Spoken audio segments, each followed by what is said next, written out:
Line up, you fucking nerds. Who wants a shot at the champ? They bring the heat. Francis Ngannou is the hardest puncher in the history of fighting.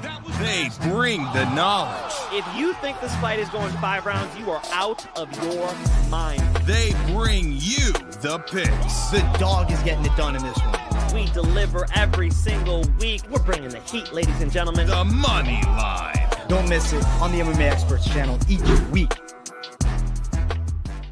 The Money Line, we are live on a beautiful 4th of July week and a UFC off week. I am AJ, joined as always by my guy, Mike Finch. How you guys doing, Finch, man? How you feeling, bro? Hey. Come on, AJ. 4th of July is my favorite holiday. Huntington Beach goes crazy. It's like war zone out there. There's fucking Roman candles flying overhead. My dad's like, make sure you wear your glasses. I'm like, 100%. Like, you get your eyes taken out. What Huntington Beach does, now, you know, California's not known for being Texas ballsy, right? It's not Florida, man. AJ's in Florida. They're a little more ballsy there. But in Huntington Beach, from noon to 10 p.m., fireworks are legal. All the illegal fireworks, they do not enforce the rules, and you're allowed to act a fool. So I think the way they would describe it is responsible fireworks. But what they're really trying to say is do your thing. Don't blow your hands off. And that's the goal. I'm going to try to keep both hands, okay? I'm trying to go have some fun. So hell yeah. Very excited for Saturday. What are the DeVitos doing? We're getting down and crazy with some close friends, the whole gang getting together, Jersey girl, myself, my brother, his girl, and then, you know, the whole group, I'd say the OG squad, you know, is all getting together. So it'll be nice to hang out, shooting some fireworks off and stuff in Florida. Bro, you can do it any day of the week, which, like, I don't necessarily I'm all excited about 12 hours of madness. Dude, I would rather a limited window of chaos. Reason being, the other day, fireworks getting shot off. You know, my dog gets stressed out with fireworks going crazy. It's one thing on 4th of July, you know what's going to happen, but just fucking, you know, on a random Thursday, Friday hearing fireworks, it's like, come on, bro. So, yeah, man, I don't mind like a little more rule enforcement on it as much as I'm a freedom guy. I think that time window that you got sounds fucking fantastic. And then it's like more special too. It's like we're only allowed to do this at this time. And it's madness, bro. Like if you're here, if you get on a rooftop, my buddy DJ Payton got on top of UFC Gym Huntington Beach so he could see the whole town. He's just talking about how many houses, hundreds of houses, big fireworks at the same time. That's cool as shit. So we're excited, bro. We're having a little party here. I got the founding fathers over there. I should have brought them. I got George Washington. I got Thomas Jefferson here. I got Benjamin Franklin. That's excellent. The crib's all decorated. We're going to have a good time. That sounds fantastic, Finch, man. Hey, George Royd, you're fantastic. Thank you for $1.99. Y'all should do a betting focus show next Monday. Thank you for $1.99, George Royd. I mean, you know, we get down and dirty with the betting focus. I feel like most cards, but you want like a little more specified betting attacks. Well, founding father Finch puts them up. That's fantastic. My wife came and delivered 2 of them. There we go. I've got a 6'2" George Washington in the front room. That's great. That's all American shit. And I absolutely love that for you. George Royd, if you want to see my bets, it's MikeFinchShow.com. That's what I've done with it. Yeah. I can't say much, but I know AJ's got something cooking for you guys, and yeah, I definitely, you know, I've been all in on betting for like 2 years. There hasn't been a single UFC card I haven't dropped some serious bets on. So George Royd, that's what we do around these parts. Let's go, George Royd. Thank you for $1.99, bro. Now we got madness next Saturday with McGregor Holloway, but we did have a wild Saturday afternoon. It was good shit in Baku. In the main event, Rafael Fiziev ended up landing the spin kick into the violent onslaught, putting Manuel Torres away. Round number 1, I think the fight looked pretty damn competitive. I felt Manuel Torres' striking was actually doing solid work with Fiziev, but you know, it's very hard to call the spin kick onslaught. And Torres got caught clean. He blocked it, but it didn't matter. It was rocked bad. And then Fiziev just unloaded a barrage of power shots that knocked him out badly. Fiziev's back on business. This was a massive win for Fiziev to knock out Manuel Torres in the second round like that. The hype is definitely in his favor, in his home country too. Yeah, what'd you make of the fight, Finch, man? You heard what he said? Did you heard what Fiziev said afterwards? He's doing an interview. BMF. He goes, I watched Justin Gaethje do what he did to Ilia Topuria at the White House. And he was like, that helped me go out there and do that today. And I 100% believe him, bro. He spent the cage 2 decisions, right, with Justin Gaethje. And that was a lot of cage time with the man. And then he goes and sees him win the world title. He's like, I'm not done. I'm doing this, goes out there against Manuel Torres and really has a blend of styles, because if you watch the way he fought Ignacio Bahamondes, he was way outside. And then when they would exchange, he would shoot takedowns, right? And then if you watch the way he fought Mauricio Rufy, he was pressure until Mauricio Rufy ended up landing the right hand. He was sniping him with some jabs first. So with Manuel Torres, I'm like, he's got fast 1-2. Fiziev's got a big ass head. He might be walking into something. He used both.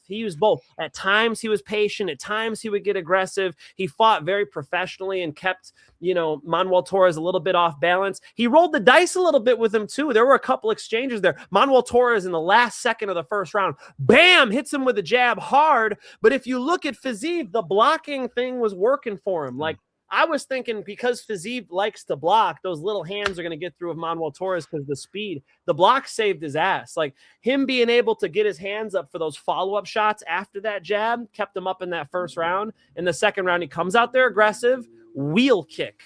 I mean, it's the first knockout Rafael Fiziev's had since 2022 against the lightweight. And I know AJ knows who that was. That was RDA. So, yeah. Was it shocking? Yes. Was it fucking awesome? Yes. And was Fiziev the more technical striker, the more skilled striker? We knew that the whole time, and he showed a lot of tools. He did. He showed high-level defense and good weapons, good counters, and some takedowns too, which, upset the Torres rhythm, getting him on his back a couple of times in the first. Now, looking forward, I'm excited about a potential wild one for Fiziev next, because I feel like, how crazy would it be if we got to see him and Dan Hooker? Just an all-action striking fight, Rafael Fiziev and Dan Hooker. Now, to be fair, Fiziev may surprise him with a couple takedowns, but I think that could be fire.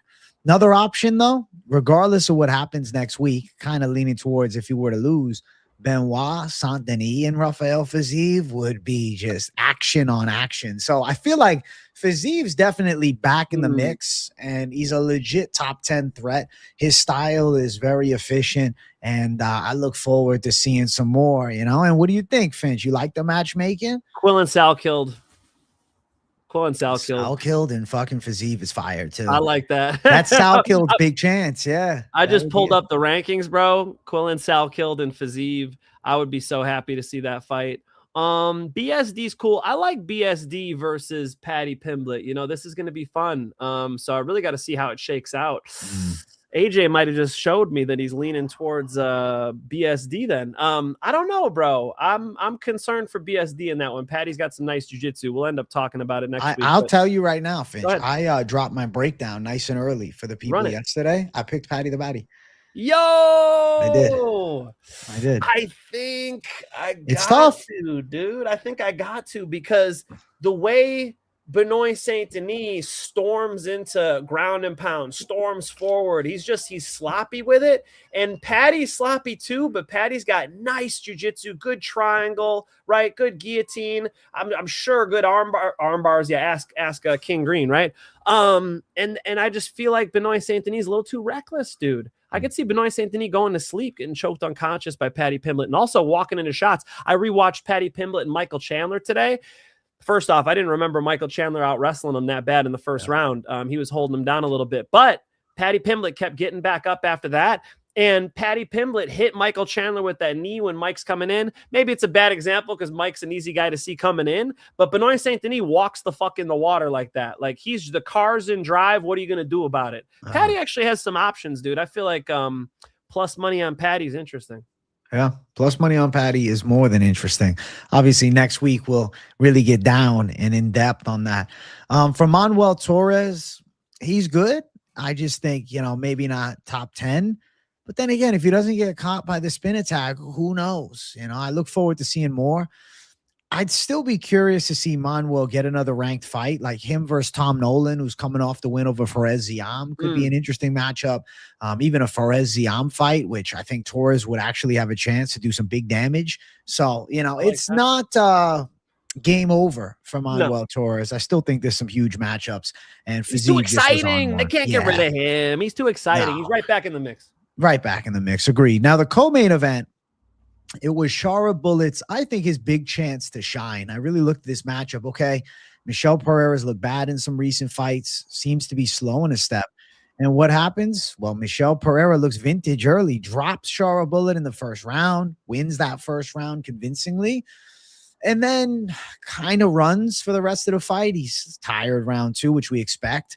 And Shara Bullett technically outstrikes him over the next 10 minutes, but not a blow you away type of performance for Shara. Not bad. You know, I got to tell you, dude, I'm really under the impression that I think we have maybe underrated just how bad Shara Bullett's vision is. Because when you really look closely at his eyes, you listen to him during that post-fight interview. Yes, one of them is blind and completely white, but the other one's trailing off to another direction. Like, I don't think he can focus. My question is, how the fuck is Shara Bullett seeing? The reason he can't fight stateside, I truly believe, is because it's not just being blind out of one eye. There's been guys that have fought with one eye before.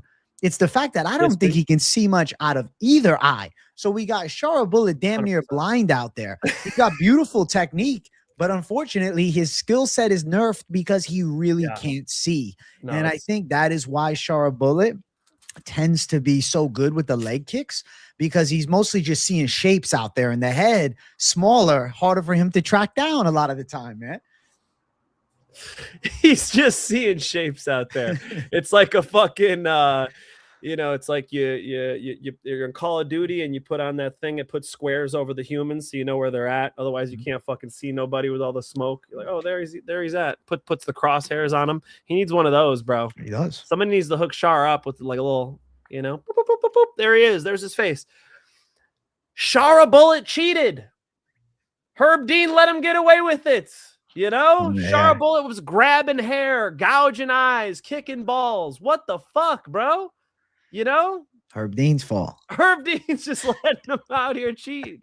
That was crazy. A trifecta? You can't hit me with the trifecta, Herb. I know. You know, maybe you get a little, you know, accidental. Even the eye pokes, bro. I want to see points. The nut shot seemed accidental, but the fucking hair pull.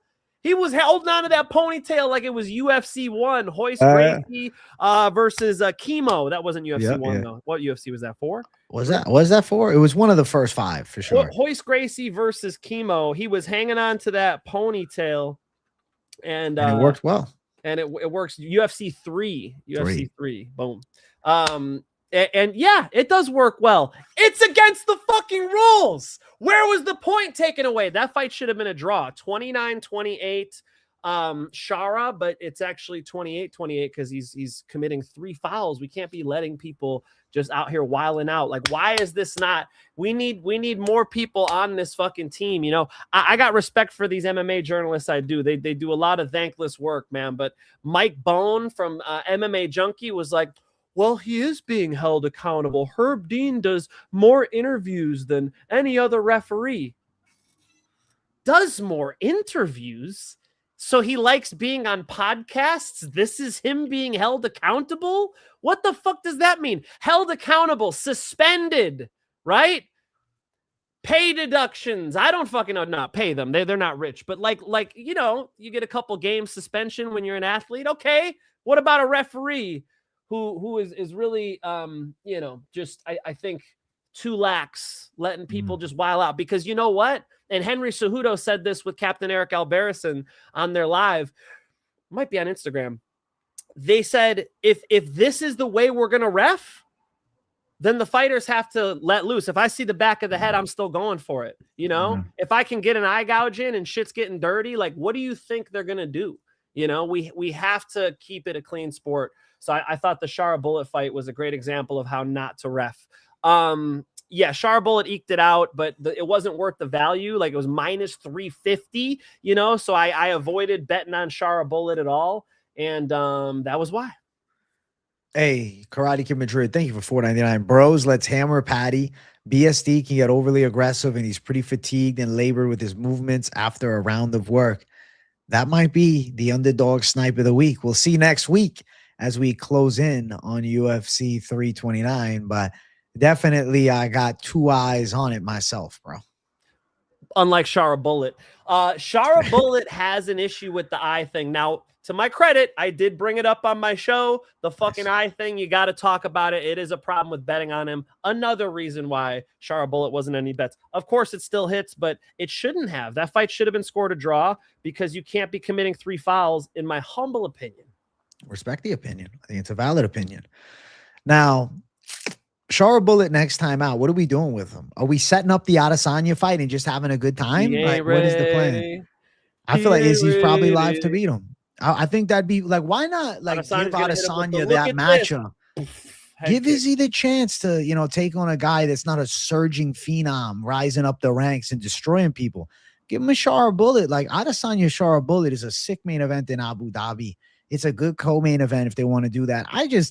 I kind of feel like the legend in Adesanya is owed a proper send-off. Why not? You know, they give it to guys like Michael Chiesa, who never held the championship. But then you get legends, you know, that are peak performers that never get that opportunity to go out with that fun fight. And I think for me as a matchmaker, I would be like, you know what? I think it's time for Izzy to get a Shara Bullet chance. And if he wants to keep fighting after, okay, well, here's another violent prospect on the rise. But with Shara Bullet, it's low likelihood that he wins against Adesanya. But if he did, now Shara Bullet gets a massive contendership fight. I don't think it's a bad thing. Shara's a big star, you know, internationally. So I guess I'm kind of saying fuck the rankings for a minute. I know we see Adesanya ranked at 10, but I want to see him fight Shara Bullet. That's the matchup I need, you know? Shara Bullet, who's he going to fight next then? They're going to do Shara Bullet versus I don't know who. Are they going to give him some, you know, mid-level guy? Is he getting Dushko Todorovic next? Like, what level are we going with Shara Bullet? We just looking to, you know, give him the mids of the roster, guys, you know, in the top 40, like, but not push it because he's won 2 out of his last 3. The one loss is Michael Venom Page, who's ranked in the welterweight division. It's not a bad loss on paper, and Michael Venom Page is a master of range. And then he's got other wins. So I guess I kind of think it's like, what's the plan with Shara Bullet? Is it just to, you know, have fun fights in the Middle East with him? That's what they do. That's pretty much what they've done with him. You know, they like him. Like he's just got he's got a thing. He's the pirate, man. He's got a thing going on. He called out Izzy in the post fight, right? I think that's what he said in the post fight interview. They should set it up. I think he did that call out in the post fight, if I'm not mistaken. And fuck it. That makes sense, bro. What else is he going to do? Fight Ikram Alaskarov? Like, that's worse. What are we doing? You know? That's way worse. It's worse. George Alonso, thank you for $1.99, buddy. We appreciate you. Thank you, dog. Let's fucking go. Yeah. All right. So, look, Shara Bullet gets it done, but barely. And you motherfuckers who are super confident in him, I just feel like he's a little overrated, bro. You know, and I think more people see that now. I mean, first it was the Michael Venom Page fight, and I never really have forgiven him for that fight, and you know that's why. Yeah, respect. We'll go through the rest of the main card. Nazim Sadikov gets dropped early, stopped early, upset in his homeland. Matheus Camilo one-shots him, and Sadikov was complaining after, but the body language was the problem. Yeah, kind of sitting there. He's just so used to coming back from adversity. Like Sadikov so many times has been bleeding out the fucking mouth and just bit down in that mouthpiece and found a way to come back. And he's got some nice finishes doing that too. This time it was, you know, he got caught too clean and couldn't come back. Like that was the whole, you know, assessment here is Camillo has shown the opposite. He's shown submissiveness in the heat of battle. This didn't get there. You know, this just was Camillo just being a faster athlete than Sadikov. It's a fucking wicked shot. Camillo versus Gage Young is going to be a good prospect fight to set up next time out. That's just kind of something that caught my eye. I like it. I like that. I like that. Man. You know, he needs to. I feel like the Gabe Green loss he needs to avenge, bro. I can't get that out of my fucking head. He's a good athlete though. You know, seeing the way he got fast twitch on that fucking bite, like it was a beautiful counter. The timing was really nice. You know, so he's in season. Keep him active. One thing about Camillo, keep him fucking active now. Let's go. Yeah, agreed. George Alonso, thank you for 199 again. He says, why is Shara most confident if you didn't bet him? Well, I put him in a parlay. I did go Shara Bullet Gang. Shara Bullet was either my 4th or my 5th most confident. And when somebody's minus 350, they're not always bettable, because if you're minus 350, my confidence needs to be super fucking high, not just, relatively high that you're going to win. And, I liked the Nursultan Ruzi Boev better. There were fighters that I was more confident in that had better odds. So that was a reason I didn't parlay him. I didn't parlay him too because of the trustworthiness of him. Like I think, Michel Pereira, I guess I should say, is I guess you go when it's in the beginning of the last name. Yeah. I've had that in my comment section before. I'm learning, guys. I'm doing my best here. All right. I think that the opponent he had made me think he was going to win, but the confidence in Shara Bullet to bet on him, and it's not always about, you're most confident to bet on. If I see a stupid line, bro, Con Ofley was plus 190 and I picked him. I should have bet on Con Ofley. What was I thinking not betting on Con Ofley? He was like plus 200, plus 190. So that wouldn't have been in my most confident, but that's a bettable fight that I apparently should have bet on, right? So picks aren't bets.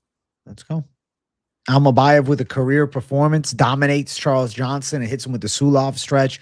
I think this was the Almeida of like coming out party. The way he destroyed Charles Johnson here was mega impressive to me. He showed that striking skills have come a long way on top of, we already know he's got good grappling, but he looked like a phenomenal threat for a lot of guys in that top 10. And I feel like you got to give him some respect now. He's won a few in a row. I think he's on the cusp of getting a major fight. Possibility you see him versus like a Kyoji Horiguchi. I kind of like that. Possibility you see him fight the Ramazan Timarov and Steve Erceg winner. I feel like Almeida is one of the guys to talk about, and he's probably like a win away from the #1 contender fight.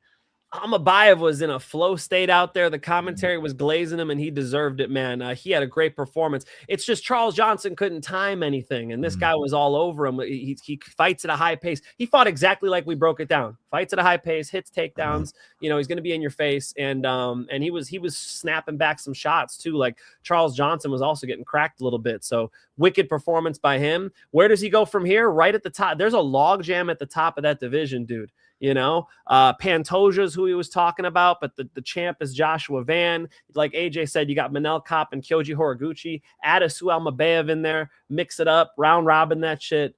Yeah, I think the weight class is actually more fun than it's ever been.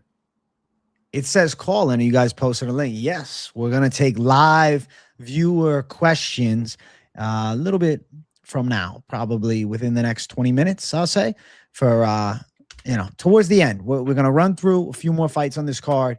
Have a little Mystic Mac. We're going to break down McGregor. Yeah, we got to do it.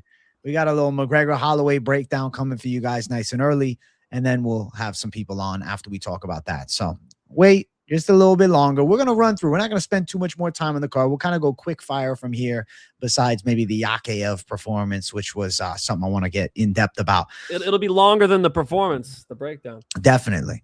Alaskarov Ferreira, listen, Alaskarov did what he had to do. I got to stop doubting him. He's a crafty Dagestani. I feel like Bruno Ferreira's problem, though, is he's too in love with this fucking jiu-jitsu that he falls to the ground as they shoot.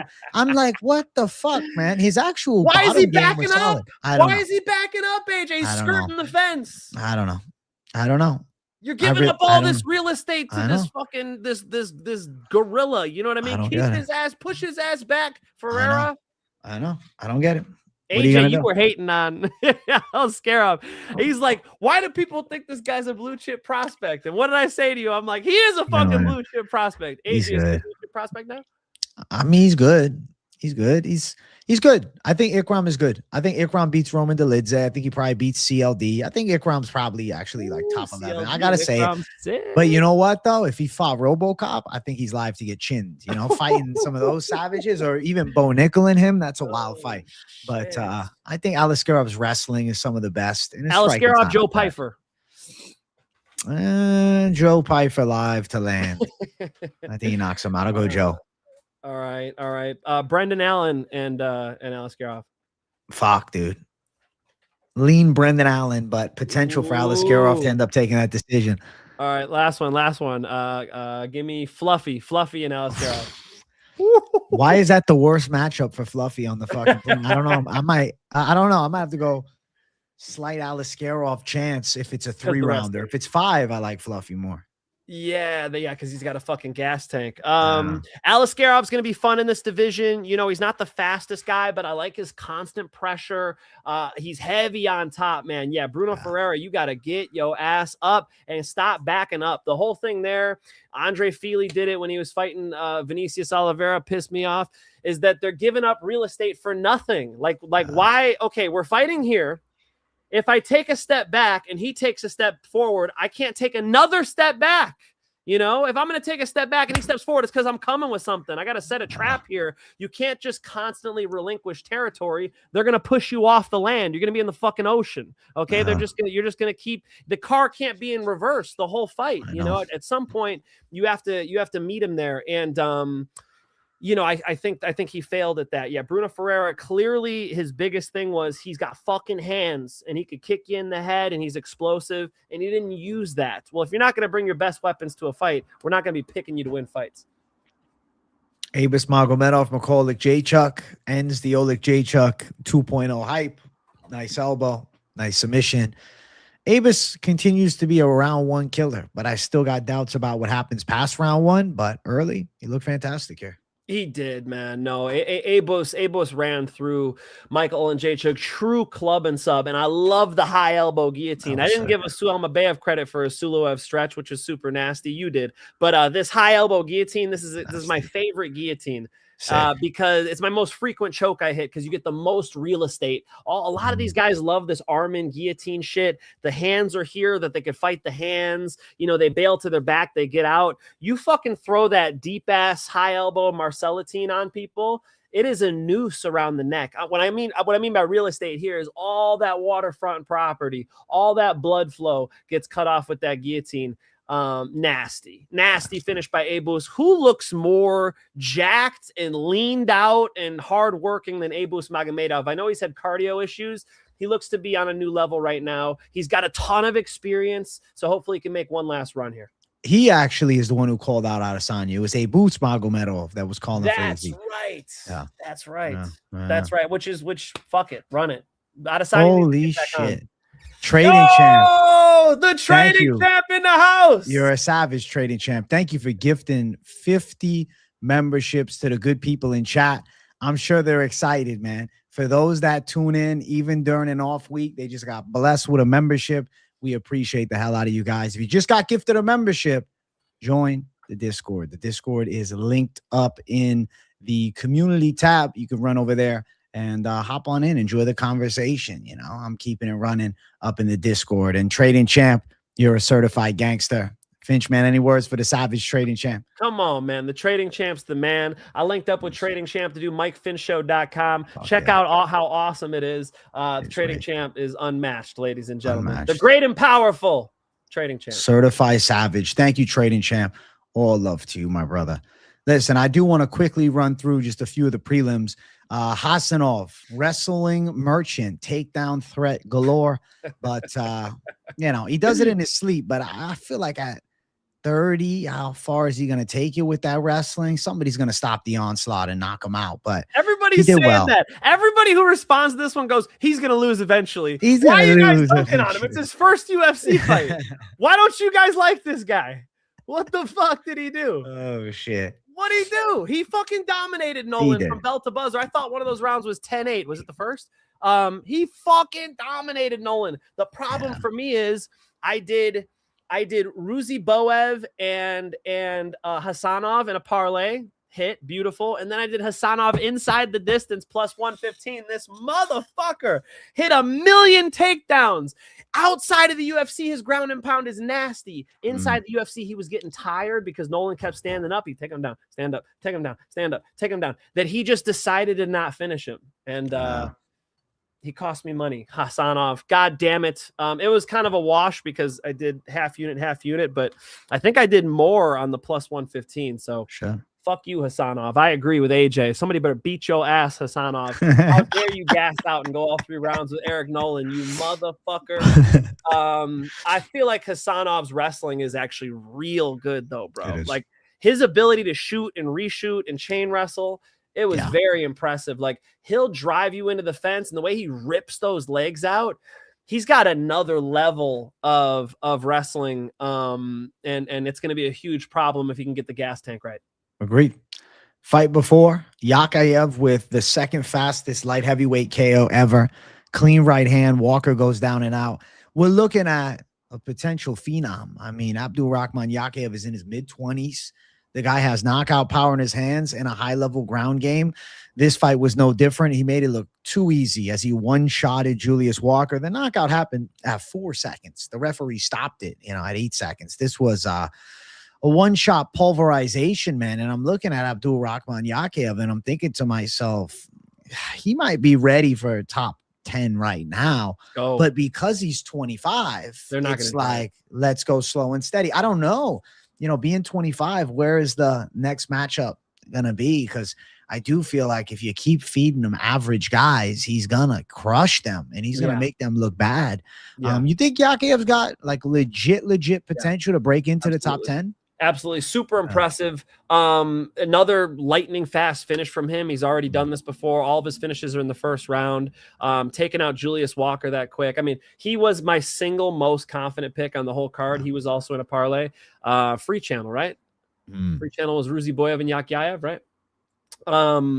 Yakyayev is special, dude. Of course. I want to see him in fucking, he just won last week. Navajo Sterling. Yeah, Navajo Sterling, bro. Navajo Sterling and Yakyayev is sick. But they might take it easy with him, which I understand. You could really run it either way, right? Like, you could fast track him and get him into some big fights and he'll lose one of them, or you could take your time with him and really try to build something special. I don't know. At this level, dude, when you start taking your time more and more, like, he's already on main cards knocking people the fuck out. Like, let's run it. Let's run it at this point. I think he's ready. John Jones was the champ at 23? Right. Right. Let's run it. I think, and light heavyweight's kind of open, guys. I mean, the top of the division, you got Carlos Olberg, Alex Pereira is a heavyweight now, Magomed Ankalaev, Yuri Prohaska, and then below that, what do you got?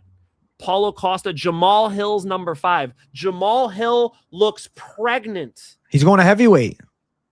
That checks out. That's terrible news, bro. He looks fucking terrible. Him and Derek Lewis at heavyweight, though. Don't tell me you're not hype. Come on now. Don't tell me you're not hype. That's the fight to make all day. D-Lou versus Jamal Hill. Fuck yeah. Who are you picking? Jesus, I don't even know. There's a pathway. I might go Jamal over I know. Derek. Derek's done, dude. I know.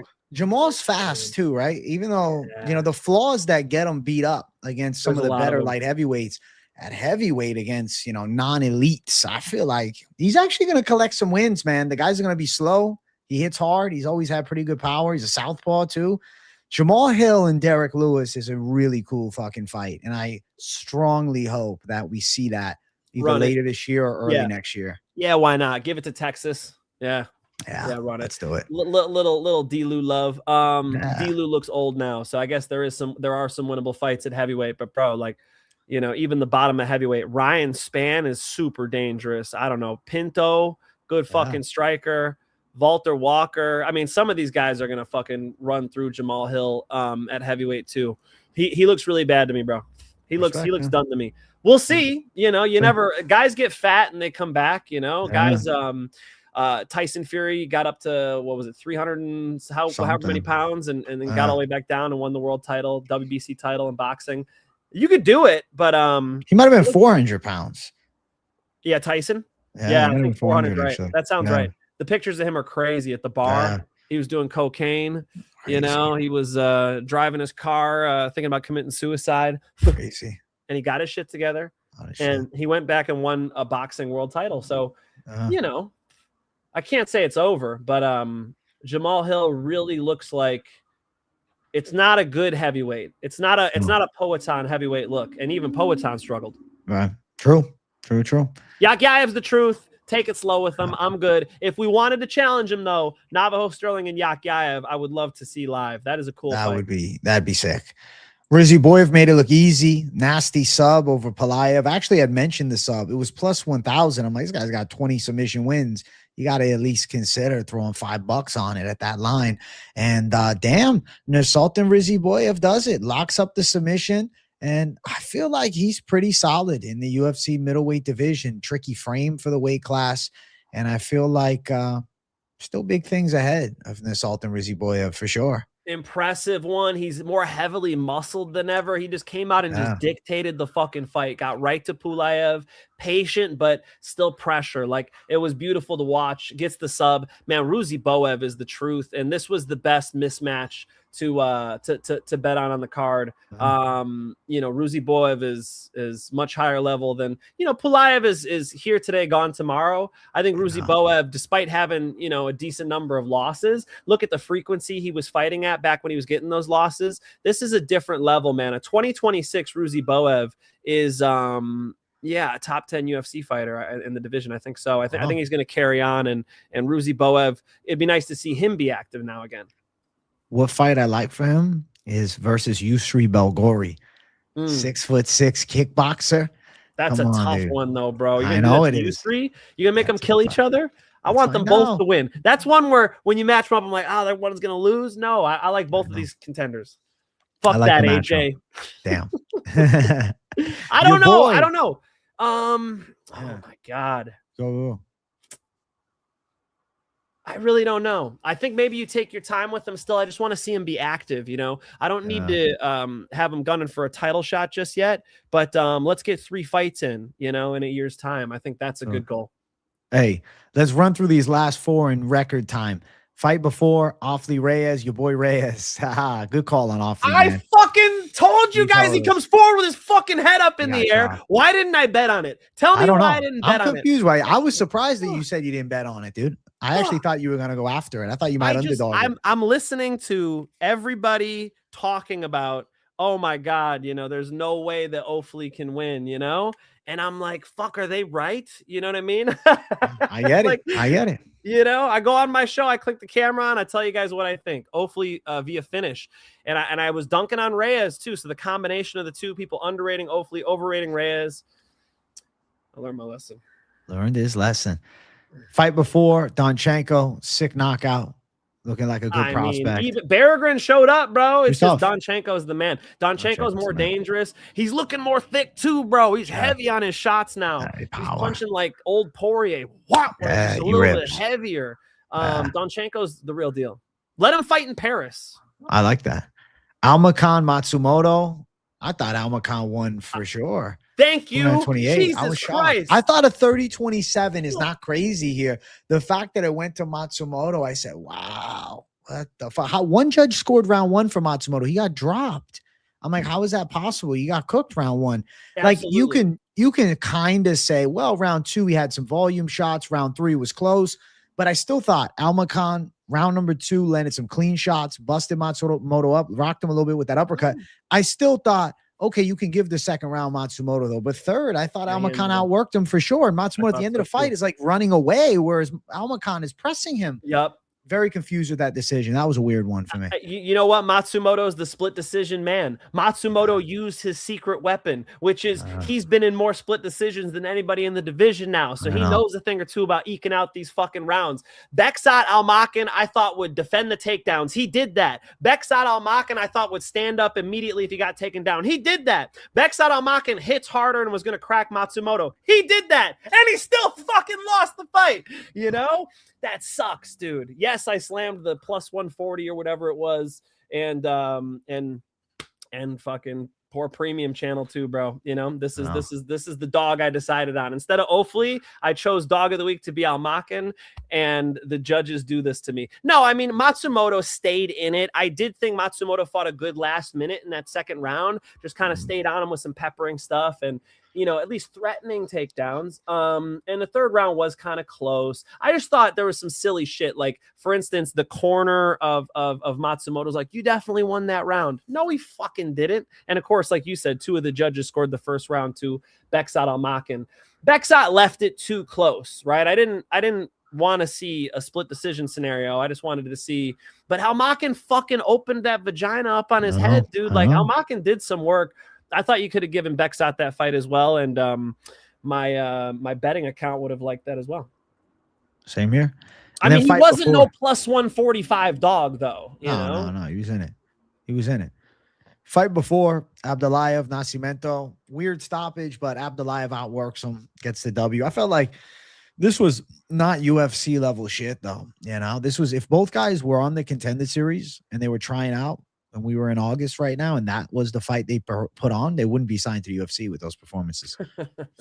Did you see the referee? The referee was talking to Nascimento. He's like, "Hey, you got to fight him." Like, ref, like, what the? They're out here fighting, bro. What are you talking about?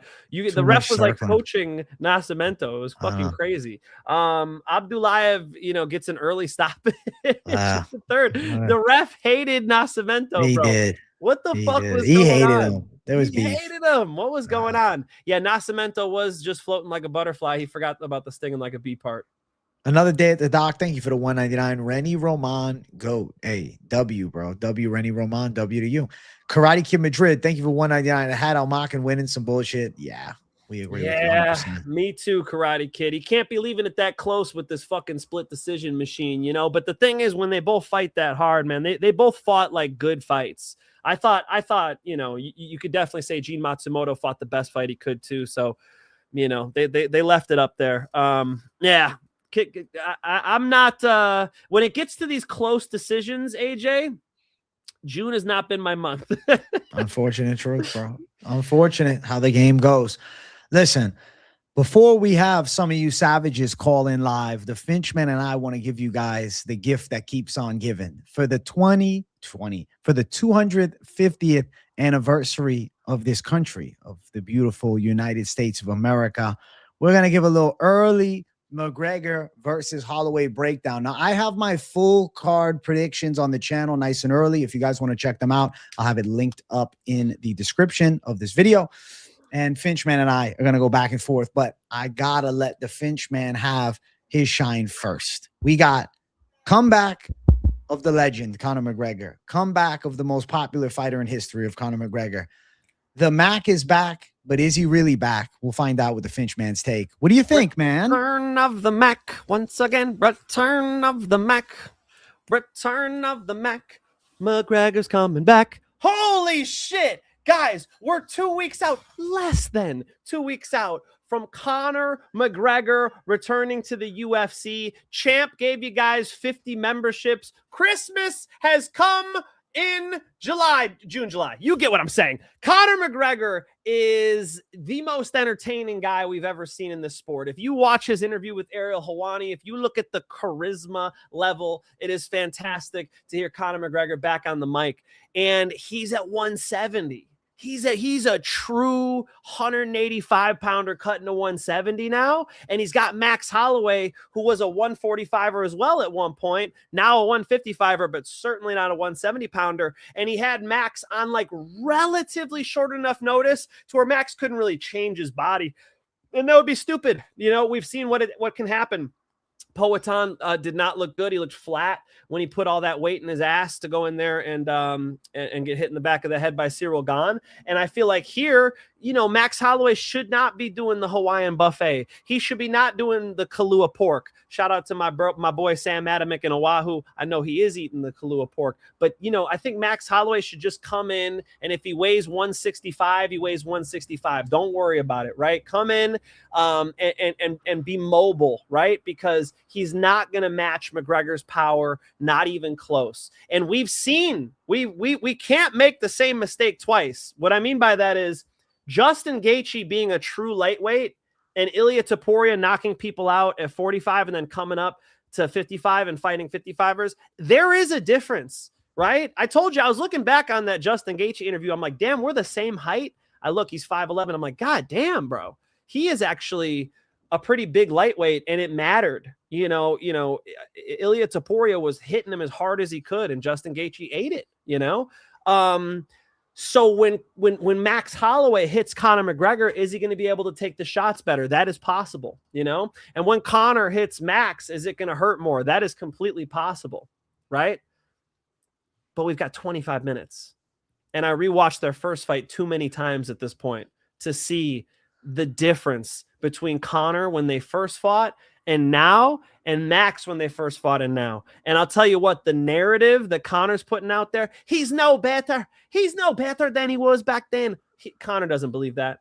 Conor does not believe that for a second. Max Holloway's footwork is so much better. He was backing up. Conor would come out there in that first fight. He put that pressure on him. Max would just back away, all parries. Nowadays, Max has lateral movement. He sets traps. He's got that jab lead hook. He pivots out to put the cross on you. He's got a nice slips. He's a lot better at all aspects of boxing and footwork, and that's going to matter here, dude. Don't get clipped by McGregor early. Let the rounds tick away. Max Holloway with a late finish, or, you know, maybe this thing even goes long. Max Holloway getting it done over the rounds makes a lot of sense. Keeping the volume up on McGregor, staying away. One thing you could say about Max Holloway, he does not get hit with big clean shots. Now, Max Holloway does get hit, but he rolls with shots and he keeps a high volume with you as part of the reason why you get hit. You'll have to go back to Dustin Poirier to see him really get fucking cracked, you know, and he fights a lot of good guys. I just watched him and Justin Gaethje again, you know. Justin wasn't able to land big shots in that fight. It's hard to hit Max when you load up. I think that's going to be a major problem here. I'm going to go Max Holloway, and I am thinking it goes longer, it sounds like, than some people do. I think we make the championship rounds. I think McGregor's going to end up getting TKO'd by Max. I think potentially in the second or third. I got real questions about what happens when the fatigue starts setting in with McGregor. In his most recent fights, when you see him start getting touched, there's something that flips in his brain. He doesn't like it like he used to. He doesn't like it like Max Holloway likes it. He starts to break a little. And I think that McGregor offensively throwing bombs, he loves fighting. But when he's getting countered and touched by Max Holloway and Holloway's ripping some volume on him and McGregor's then retreating a bit, and then against the cage, Holloway's ripping him with multi-shot combos, I see McGregor starting to wilt a little bit. And I think Max Holloway is going to start to open him up. And really, I think Conor is going to be a step behind past that first round. Round one would be McGregor's big chance. Catch Max Holloway, perfect shot, and end up knocking him out in the wow comeback. And maybe at 170, McGregor's power is going to be crazy and Holloway could get clean shotted and, you know, something wild could happen. But I think that's a far-fetched reality. I think you have to favor the guy that's been fighting championship fights time and time again. He's coming off BMF title fights, world title shots. He's a former world champion and BMF champ, and he's an active competitor. He's got 8 fights since the last time we saw McGregor fight. And forget about just layoff for McGregor. It's devastating injury. It's party lifestyle versus the world champion lifestyle that Max Holloway has been living for years now. And I think that consistency of Max Holloway, just competing at a high level, putting his soul into training, he's going to look good in this spot. And I really think Conor McGregor is going to start to get busted up come round 2. And I think Max Holloway is going to end up stopping Conor McGregor. And then they're going to set up the McGregor-Poirier quadrilogy. That's the feeling that I have now. They do it for the 4th time. That's probably where we're going. Yeah. It's going to be bad, No, don't do it. Don't do it. You saw that Sean Strickland was wearing that shirt? I saw that. That was Sean's funny as crazy, shit. bro. Sean's crazy for that. Of course he did. No, Jesus Christ. AJ, Jesus Christ. This was the wrong fight, right? Here we are picking Max Holloway. Doesn't the UFC want Conor to win? Maybe not. He has 2 fights left on his contract. Conor wants to go do BKFC. You know, he wants to go fight bare knuckle and shit. He might fight Mike Perry at MVP potentially. You know what I mean? There's a lot of opportunity. He might go to boxing and compete with Dana or work with Dana. Who knows, right? So I think the UFC's wondering that too. They're like, maybe we slide this motherfucker 2 L's. If they want to do that, then the way to do that would be give him Dustin Poirier. Yeah, give him, you know. I thought Paddy Pimblett would have been a better spot here. It's a little bit more winnable than Max Holloway. Or you know, you go down the list. I mean, anybody. Tony Ferguson's coming out of retirement to fight Conor McGregor if somebody calls him. You know what I mean? So you don't have to necessarily. My baby agreed with that. Did you guys say that? You don't have to necessarily even just look at the current roster. Like, you can make shit up. Look at the Ronda Rousey versus Gina Carano fight. It didn't have to be Max Holloway, but here we fucking are, right? I have to pick Max Holloway. After this one, you're saying if he gets TKO'd, I would really like to see, when I've used this example too many times. I apologize for people who've heard this before. When Tyson Fury was coming back, he didn't fight Deontay Wilder right away. He did 2 other squash matches before that, right? The Tommy Schwartz fight was one of them. And that was great because he got to come in there as a heavy favorite. He got to let his jab go a little bit, dance for the crowd. He had the USA shorts on. He got to go through the whole experience. I am a fucking champion. He gets his timing back. Then he goes out there against the world champ and gets a draw. And then he goes out there and knocks out the world champ. So it's like they're not bringing McGregor back the right way. And maybe money dictates that. Maybe that's the idea here. We got to have this amount of money. I don't really see, does Max Holloway sell more than, a bunch of these other fights that you could make? I don't know. I don't necessarily think. I think Tony Ferguson versus Conor McGregor does this like similar numbers to Max Holloway, and then you get him to win. Just an idea, just one idea. I can give you 10 opponents that would be more winnable than Max fucking Holloway. Since they last fought, Max Holloway fought Charles Oliveira, Dustin Poirier, Ilia Topuria, Justin Gaethje, Korean Zombie, Arnold Allen, Alex Volkanovski, and Yair Rodriguez. That's a lot of talent. What has McGregor done? Sold whiskey. I'm going to go Max Holloway. Max Holloway. I'm with you, man. We're going Max Holloway. It would be a wild turn of events if McGregor, after years out of the game, came back and shook up the world like this. And, it'd be something for the history books if it happens. But this is no Rocky movie. I can't predict that to happen. But you know what? We get to wait and see. And crazy shit happens in this fight game. But odds are, I think Max Holloway wins. And he's a -215 favorite as well. So slight favorite status towards him. I think he deserves the 2-1 tag. Yes, he does. Yeah, look, the sport has crazy stuff happen all the time. I was just watching Conor McGregor versus Donald Cowboy Cerrone, and that was the layoff. Remember, Conor was coming back from a little layoff, coming back to MMA with that one.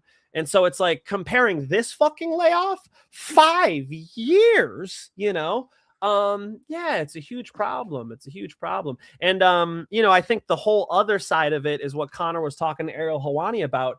He's an addict, bro, and he's not saying it out loud, but he kind of is, right? He's talking about discipline. And if you watch the Ariel Helwani interview again and just think of Conor McGregor as a recovering alcoholic, all that's going to make sense to you, and more than just alcohol, by the way. So that's a lot, man. I'm rooting for the dude. I hope he can. I like what he said about himself. He goes, I forget what show he was on, Jimmy Kimmel or something. He goes, this is the best version of me. That's what he's saying. He's saying, this is the best version of myself. When I'm in fight camp, when I'm training, this is the best version of me. I love that. I'm sure that's true. Listen, bro, I'm just writing the rules for the call-in. All right, guys. When we have you guys call in, I don't want to see your dick.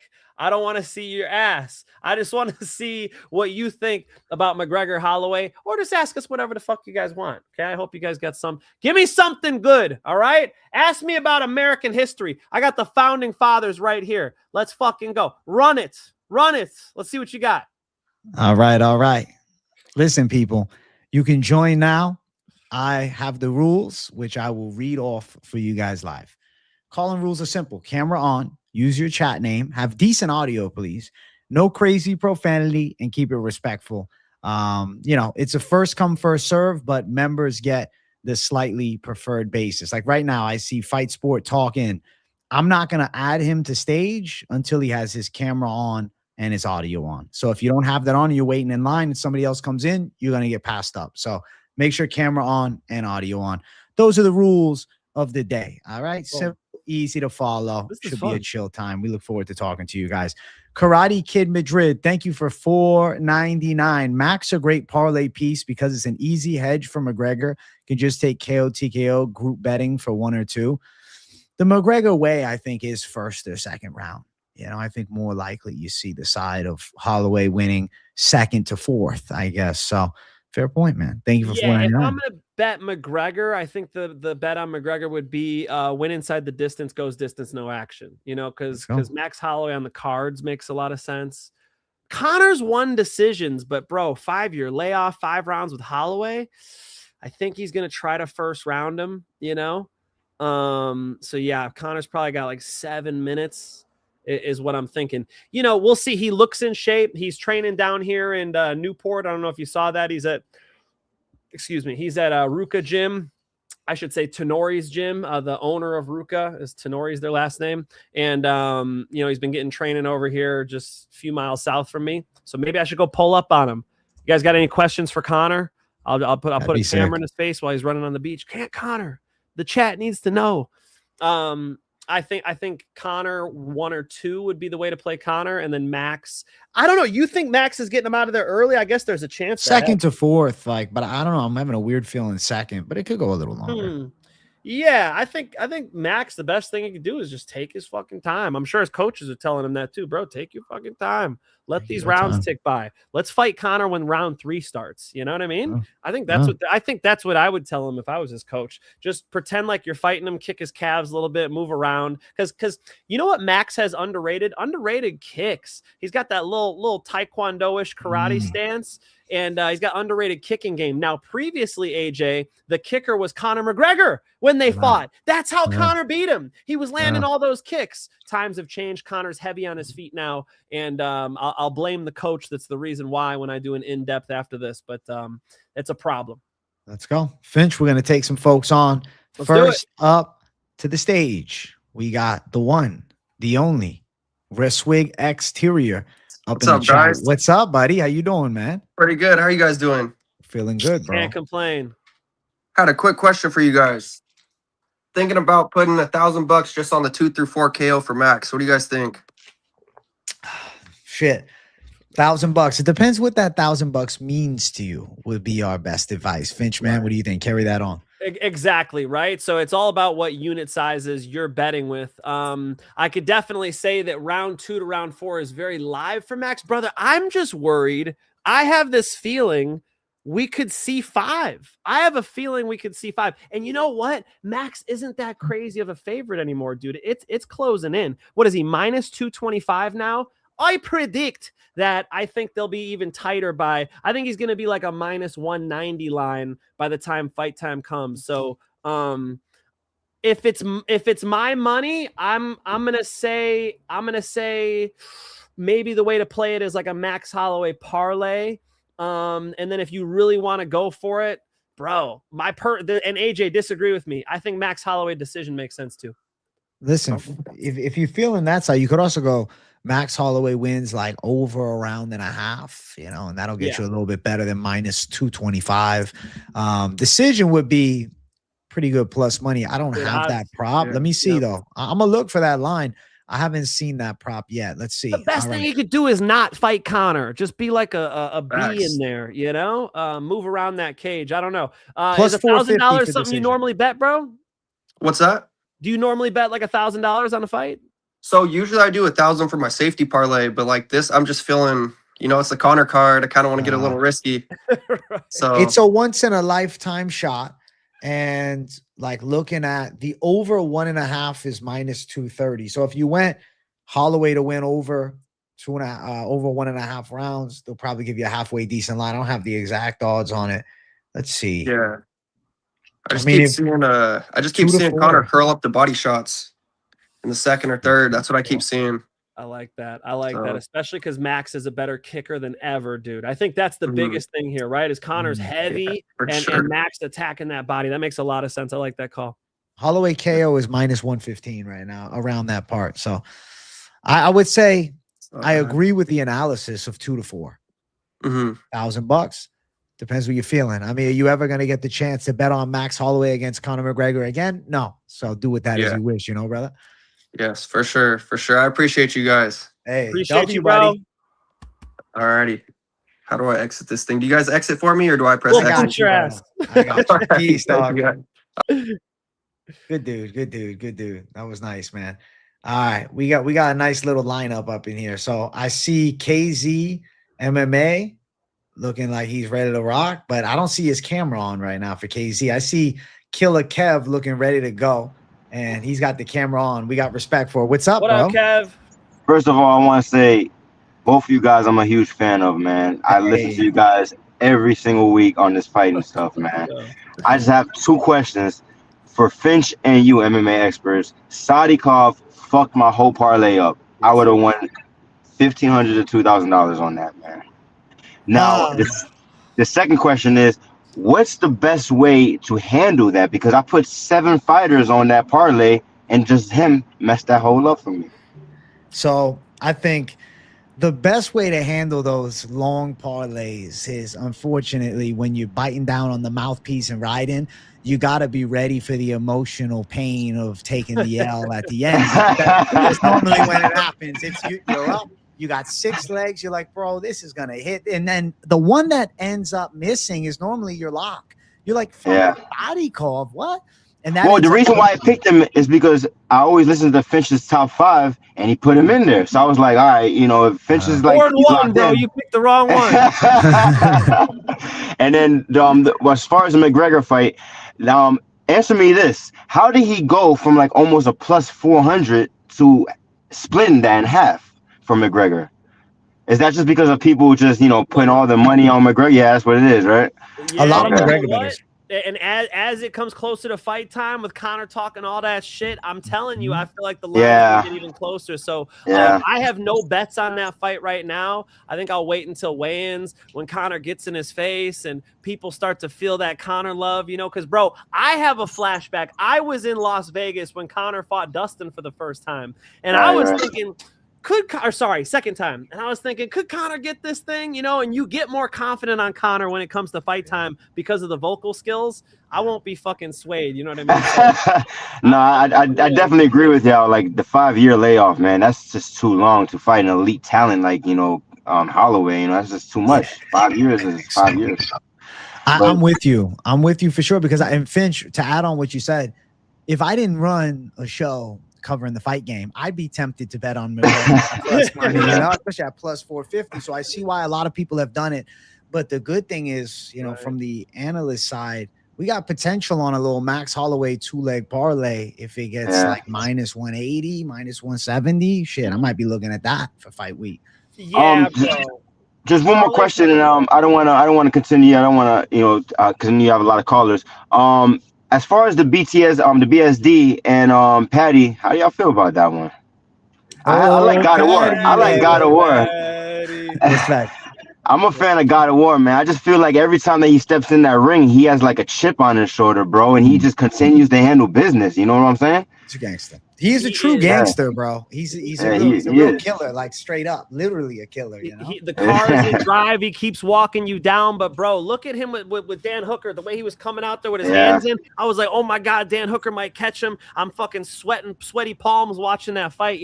Of course he bullied Dan Hooker, but Dan Hooker sucks at jiu-jitsu. He's got a guillotine. But Paddy Pimblett's got a fucking real bottom game, so he can't just like tee off from mount on Paddy Pimblett. That's what Paddy Pimblett does to other people, what he did to Michael Chandler. I feel like on the ground he doesn't have a free pass here, and then on the feet they're both gonna fucking hit each other. Who's got the more durability? It might be Paddy. And he came off of a loss, so he's definitely hungry. It's a good fight. I mean, no question. But Benoit Saint Denis made out of iron. Like he's the opposite of like the people dunk on the French fighters. You know what I mean? BSD's got balls. Yeah, but hey, man, salute to both of you guys. I'm a huge fan, man, of both of you guys, for real. Thanks, bro. Thank you, Killer Kev. Appreciate that, Kev. Bro. Hey, W, bro. Hey, W to Mike Bowman in chat. Drops a generous 50. My bet is Max versus Conor won't happen. For some reason, it will get canceled over and over again. Loving my experts and best chats and fight talk. Hey, W Michael Bowman. I think we see it. I disagree. Mike, don't do that to us, Mike Bowman. Mike, don't bring that negative energy in here. It is happening, Mr. Bowman. Sir, I'm glad you are going to be able to witness Conor McGregor versus Max Holloway 2 next Saturday. Don't be bringing that rain to this party, Mike Bowman, but we appreciate you bringing yourself to the chat, and $50 is very generous. Thank you, Mike. Let's go. W, bro. W. Up next, we got the great KZ MMA. What's up, bro? What's up, bros? How you guys doing? What's up, good, man? All right. Man, I wanted to like get my whole laptop set up and everything, but my Wi-Fi's all fucked up. So, it is what it is. We're on the phone. But, like, bro. You're chilling on the... Listen, dude, bro, don't worry. You're looking like Ilya Topuria right now, bro. I appreciate it, bro. We out here, dog. We're out here. All right. Good, but, bro, Like, these McCasuals are driving me crazy, dog. Oh, bro, dude, 5 years ago, Conor fucking looked nasty against Donald Cerrone. It's like, shut up. Shut your mouth. What are you talking about? Oh, bro, you used that spinning back kick on Denis Siever, bro? Shut up. All right. Since Conor McGregor snapped his leg in half and has done like a fucking metric ton of cocaine, Max Holloway has fought. So he snapped his leg in half in July 2021. Conor did. Since then, Max Holloway has fought Prime Yair. He lost to Alexander Volkanovski, the featherweight GOAT. You want to argue Jose Aldo, whatever. He beat Arnold Allen, top contender. He beat Korean Zombie. All right, he was retiring, but Max chinned him brutally. He fucked up Justin Gaethje, got one of the greatest KOs in UFC history. Last second knockout, overhand right, nasty, disgusting. Then he went back down to 145, drained himself. I thought that this was such a stupid choice to go back down to 145 to fight Topuria after he looked great at lightweight. And he's like, let me just drain myself back down to 45, a weight class I felt like he had outgrown at this point. Lost to Topuria. It was competitive up until the knockout. He beat Dustin Poirier, looked great in that fight. Then he just got out-grappled, just grapple-fucked by Oliveira, one of the greatest grapplers in UFC history. And Oliveira, before that, submitted Gambrat, and we know how nasty Gambrat is on the ground. Oliveira picked him up, body locked, took his back, choked him out, and he couldn't do that to Max. And now Conor McGregor, after tons of hookers and cocaine, he put in a solid 6 months, 9 months of training in a dedicated camp. He found Jesus. He went to AA, Alcoholics Anonymous. He got off all the drugs and stuff. Now he's going to beat Max Holloway, who's been competing against the best of the best. Like, what are you guys talking about? Like, the people that are like, oh, bro, Connor's going to come, his power is going to be too much. It's like, I don't know, man. It's just like, he has a puncher's chance, yes. He's going to be more powerful. But Max is going to be able to avoid that shit. I mean, he avoided it with Justin Gaethje, and look what Justin Gaethje just did. He's the fucking champion of the world. Like, yeah, it favors Conor at 170. But come on, dog. Come on, what are we doing here? So obviously we both agree with you since we both picked Max Holloway, but can I play devil's advocate? Isn't this exactly what Tyson Fury did? He was on cocaine. He was suicidal. He was 400 pounds. He came back and won the world title. It's not impossible. That's heavyweight, though. Heavyweights suck, bro. No, I get what you're saying, though, but it's just like, I don't know, man. It seems like a tall task. It's a tall task. It would be cool. I'm not saying, I don't want him to win. Fuck that. It would be amazing, obviously. It would be like this movie stuff. But it's like, come on, man. It's like we're acting like Max Holloway's a washed bum because he got KO'd by Ilia Topuria, drained at 145, and then out grappled by Charles. Like, come on now. It's like, come on. It's just crazy. I'm with you. That made a lot of sense, AJ. I don't know if he did a ton of cocaine, but he did a lot. Yeah. He had enough cocaine to kill an elephant. I'll just say that for sure. But yeah, I'll get out of here, guys. I'll let other people hop on. But peace out, Finch. Peace out, AJ. Appreciate seeing you guys. Peace out, KZ. All love, man. Is that the first time you met KZ face to face, Finch? Yes. Oh, okay, that's because he's been on the streams of mine like probably over the years, maybe 10 plus times. Hey, you know who? Thank you for the 199. Thanks for the history lesson, KZ. Start a show. Hey, yo. Up next, we got Junior Smooth, bro. What's up, dude? I remember Chris Smooth back in the day running the NBA 2K videos, man. So what's up, Junior Smooth? What's up, man? Can you hear me? Yeah, man. We hear you loud and clear, buddy. Cool, bro. Yo, first off, I just got to say thank you. I've been following the channel for probably about 3 years, maybe a little more than 3 years. Can't remember how I found you, but it was definitely looking for some betting tips on some UFC cards and stuff like that. Fuck yeah, bro. I really appreciate the long-term support like that. That's all love. Yeah, bro. I'm working. I'm a hardworking man, but so I'm not always in the chat or whatever. But I'm here. I'm here supporting. And same to Finch, my man. Check this out. I don't know if y'all can see. I don't know where the camera is on this, but y'all see that Fazeev better? No. Rafael Fazeev. You see the money on there? I don't know where the camera is on this device. I do see it. Yeah, 2 G's. Yeah, good shit. Yeah. Respect to the Fazeev lot. Beautiful. This one too. Look at this one on Cyril Gone here. That's classy right there. Holy shit. Cyril Gahn. He's been fading me, bro. He's on the other side. Let's fucking go, dude. Good job. Yeah. You've been paying Herb Dean. What the fuck's been going on here, bro? Nah, man. You know what I've been doing, bro? I'm a fighter, dog. Hey, there he is. Let's go. He's quick with it, man. I Looks can't like even Ryan see those Garcia. hands. They're so fast, dog. Oh shit. Oh shit. I know what's up, man. The hands good, are brother. faster than your Wi-Fi, bro. I can't even see them. I know. It's crazy. If I throw them full speed, you won't even see them, dog. No, I can't see, bro. What the hell happened? You know, I'm a fighter, man. I box, man. I don't compete no more, but I competed for like 15 years. I got over 100 and some amateur fights. Holy shit. That's it. You know, I did the whole 9, bro. By the time I was like 14 years old, I probably been to like 20 different states just to compete. No shit. That's fucking amazing, man. Congratulations on that. That's awesome, bro. Hell yeah. So, you know, I'm like Finch, man. When we watch the fights, we watch it with a different eyeball than most people. Yes, sir. Fuck yeah, You know, bro. sometimes I'll see somebody bleeding out of the nose. I'll be like, oh, that sucks. You know, you feel that a little bit more. You know? Yeah, absolutely. When I saw Ilya Taporia grabbing his eye, I just could only try to put myself in his shoes. Like, God damn, he's got 4 more rounds. He's got a fucking, vision problem. Yes. Well, that's very cool, man. It's awesome that you've done the sport, and very cool that you come through and show love. Appreciate it. Thank you, bro. Yeah, for sure. So I just want to say, bro, keep collabing. We can put our minds together, and we can really make money off these bookies, bro. Thanks, man. You know, that's what I'm trying to say. But That's the whole goal, bro. That's the whole goal. That's what I've been doing. April, I went undefeated for a month on bets. June has been my worst month of betting ever. So sprinkle some of that good energy on me. I need it for July. Let's fucking go. Yeah, I'm here, bro. I mean, I'll be around. Hit me up. We'll figure out how to collab. But I'll throw my picture away, and you know, if it makes you second guess a pick or whatever, maybe stay away. But yeah, I'll be out here, man. Let's go. W Thanks Genius for coming move, by, man. bro. Thank you, bro. All right, bro. Peace, buddy.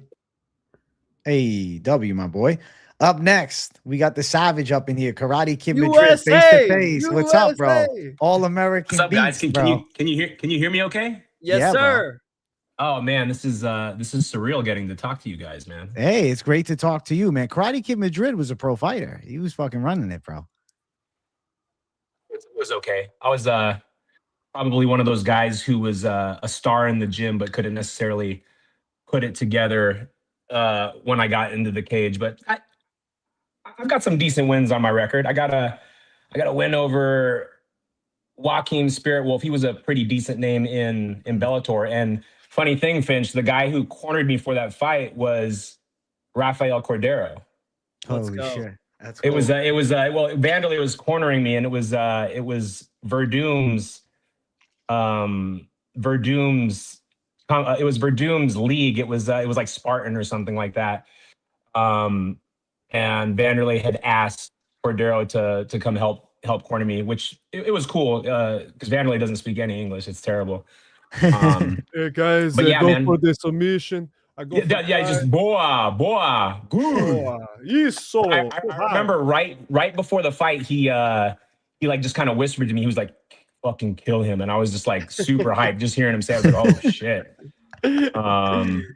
But yeah, getting to hear you guys every week, the back and forth between the two of you definitely like augments my own betting that I do. Just because I'm a huge UFC fan and I live in Las Vegas, so lucky. I'm kind of a degenerate about it. Hey, listen, I don't blame you. You're in Vegas, bro. It's the place to be. I've been trying to convince wifey, dude. California is crazy expensive out here in Huntington Beach. We the houses around here, it's a $2 million house over there. It's like tough to live. But Vegas, I get myself a big ass house, get myself a 3-car garage for that type of money. The reason why Karate Kid Madrid brings up Rafael Cordero, I think, is because I used to train at King's MMA under Rafael Cordero. So for sure. Very, very cool. MMA is such a small world, brother.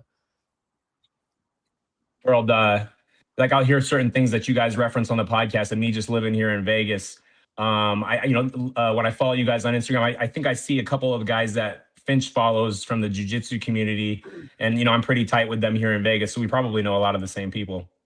Yeah, what's that Jordan kid? Jordan wears no gi or whatever. Jordan Worth, yeah. Jordan Worth. I've rolled with him. He works for me. No way. Shit. No way. Yeah, I rolled yeah. with him at the UFC PI. I went there.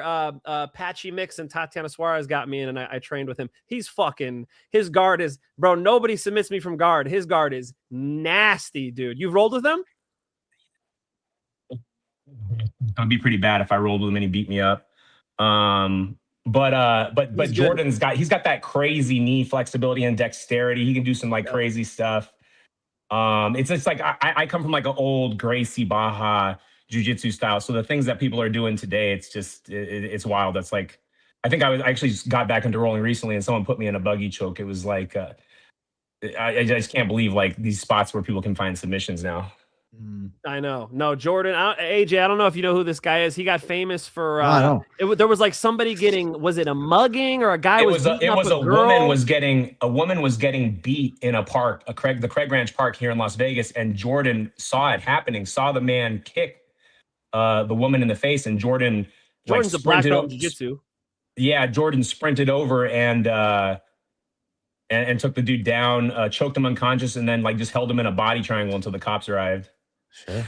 That's his That's profile crazy. picture. Is he's got this dude. He's like holding the dude's face. Holy shit! Taking a picture. This guy's a woman beater. Like, and this dude does not look like he actually looks like a jiu-jitsu nerd when you know jiu-jitsu nerds. But if you saw him in a bar, he doesn't look physically imposing. But he's fucking Gumby, dude. Very cool. Small world. That's cool.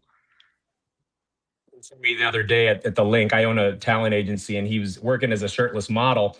And some guy from a distance, they just didn't know that I worked there, and they're like, why has he got the tattoo of the Brazilian flag and the American flag? I was like, oh, he does jujitsu. And then they look at his ears, which I actually employ quite a few mixed martial artists just because they have like I can count on them having a good physique and the work ethic. So yeah, it's like a lot of my guys. It'd be a bad deal if anyone decided to fuck with them on the streets if they came here to Vegas, but they got the warning labels. I have over 20 pro fights and no cauliflower. Yeah, I'm pretty good, but they're a little fucked up. But like, it's really not too bad. They're just like when you meet me in person, if you look, you could tell, But I don't know why. I don't grind my fucking head when I wrestle. Man, it'd be cool to come do some of your classes. Me and my girl travel a lot, and we like California. Maybe we'll have to come out there and mess around.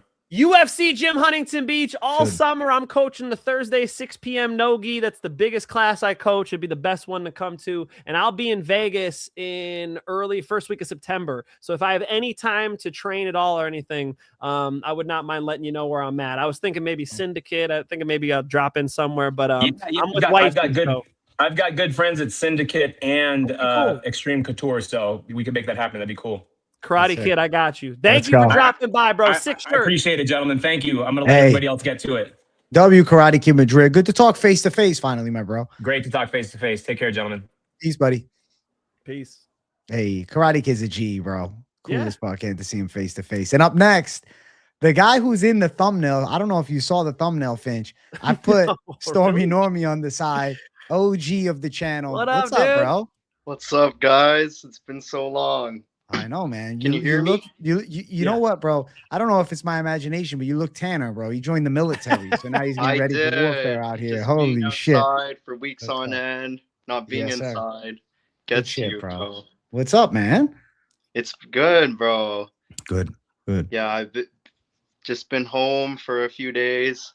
Nice, and man. Yeah, watching UFC. That's good. And yeah, it's pretty crazy. When I was away, the biggest upset that shocked me the most was the Chimaev one.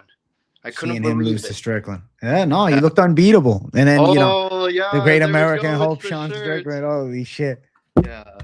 Stormy's Canadian, Finch, man. He's a Canadian. I picked Hamzat. I was just so happy after Sean won. I'm like, purchased. Give me the shirt. Purchased. That's it. Get that shit. USA in this hoe. Yeah. So, boys, I don't know if y'all know, but my birthday is actually July 11th as well. No shit, bro. I feel like I vaguely remember that from last year. Yeah, so I have a birthday parlay. I kind of want to give the chat, just like old time's sake. Yeah, do it. Okay, so we're keeping it simple. 2-leg parlay like usual. So leg number 1, we're going with Loner Kavanagh. Okay, it's over for freaking Royval. He's taking too much damage, too many wars. He's done. All right, and I hear you. Leg number 2, to send off the birthday, the pay-per-view, of course, we're going with Holloway. I knew We it. have to. McGregor has only one ankle, so done. Crafty. Done, guys. Dude, can you imagine Crafty if his call. movement's shitty from that fucking bum leg of his? That would be terrible. Yeah. I'll be honest with you, bro. I didn't play it, but I looked at that parlay. I clicked those two and just looked at the odds, kind of fishing around. That's why the dude who asked me earlier, like, should I put $1,000 on this, these specific rounds? Like, no, bro. Just do a fucking 2-leg parlay that'll hit. Loner's on my hit list too, bro. I didn't bet it, but I thought about it, so I like it. That's good. Stormy Normie, my bro. Good to see you again, bro. Happy birthday, Stormy. Happy birthday, Thank you you. savage. I do have one more question for you guys before I go, though. I want to ask because I was tempted to add him in the freaking parlay, but I'm not sure. Whitaker, what do you guys think of him against Krylov? You're speaking my language. I was looking at Rob Whitaker too. I was thinking, is Nikita like done? AJ, you go first. I'm going Whitaker as a pick. I haven't decided yet. I think he should win. I feel he's gonna look quick as fuck at light heavyweight, but Nikita's a big boy. And could he control against the cage? You know, could he eat some big shots? Whitaker fought a welterweight before. Krylov was a fucking heavyweight. So there was a bit of a size edge. And at 2-1 odds, I don't think it's like the greatest value. If it was Whitaker at even money, I'd be like, yeah. But live. It's a pick. It's a pick. I don't think it's crazy. I think your 2-leg is the lock, and then your 3-leg, you're getting a little bit more crazy with it. Nikita's 6'3", 77.5-inch reach. And Rob Whitaker 6 foot 73-inch reach. That's a real size difference, bro. I don't know if I could trust that with money, but man, I love Rob Whitaker too. And I just watched Rob Whitaker knock out Ikram Aliskerov again. I'm like, man, is he still capable of this? I don't know is the honest answer. I got to do more tape. Okay. Yeah, I appreciate it, boys. Because I think Krylov's done, so we'll see. Hey, Stormy, not playing around, standing on business per usual. Good seeing you, buddy. Yeah, good seeing you guys. While I was away, it got hard and stuff and tough. Watching your guys' videos kept me going and stuff. So appreciate it. Glad guys. to hear that, bro. We're proud of you, dude. Good to be back. Thanks, AJ. Thanks, Finch. See you, bro. Hey, W on that. Stormy's the fucking man. All right. We still got a long line ahead. Finch, man, you think that I got to close out the entries for now? Yes, we could do all these, though. We could do everybody in we'll chat. finish off who's in. If you haven't joined. VIP next, bro. Yeah, we listen. I know I see him right there. The motherfucking trading champ in this shit. What is up? Looking like a savage. What's up, bro? Do I sound crisp and clear? You sound like you're on a professional grade microphone. It makes sense. I'd expect none less from the fucking trading champ. There we go. First of all, I want to start this off by saying Mike Finch, no matter what anybody says, they're all going to be, regretting a lot of their words in the next few months when you take over. Okay. That's Let's go, trading champ. Let's go. Been working with Mike. Been loving it. Okay. Let's get into what people care about, which are some picks. So these are, first of all, there's no world where Conor McGregor is going to win this fight. That's insane. If he does win this fight, I wouldn't be surprised, only because a lot of my main event picks this year, I've said like there's no way Justin beats Ilya. And then it happens. Ilya lost. I couldn't see in my head that happening, but I think Holloway definitely wins, especially with him. I think Holloway, even though he is like aging, he's still kind of young compared to like Poirier and these other names, and I think he's in his prime, honestly.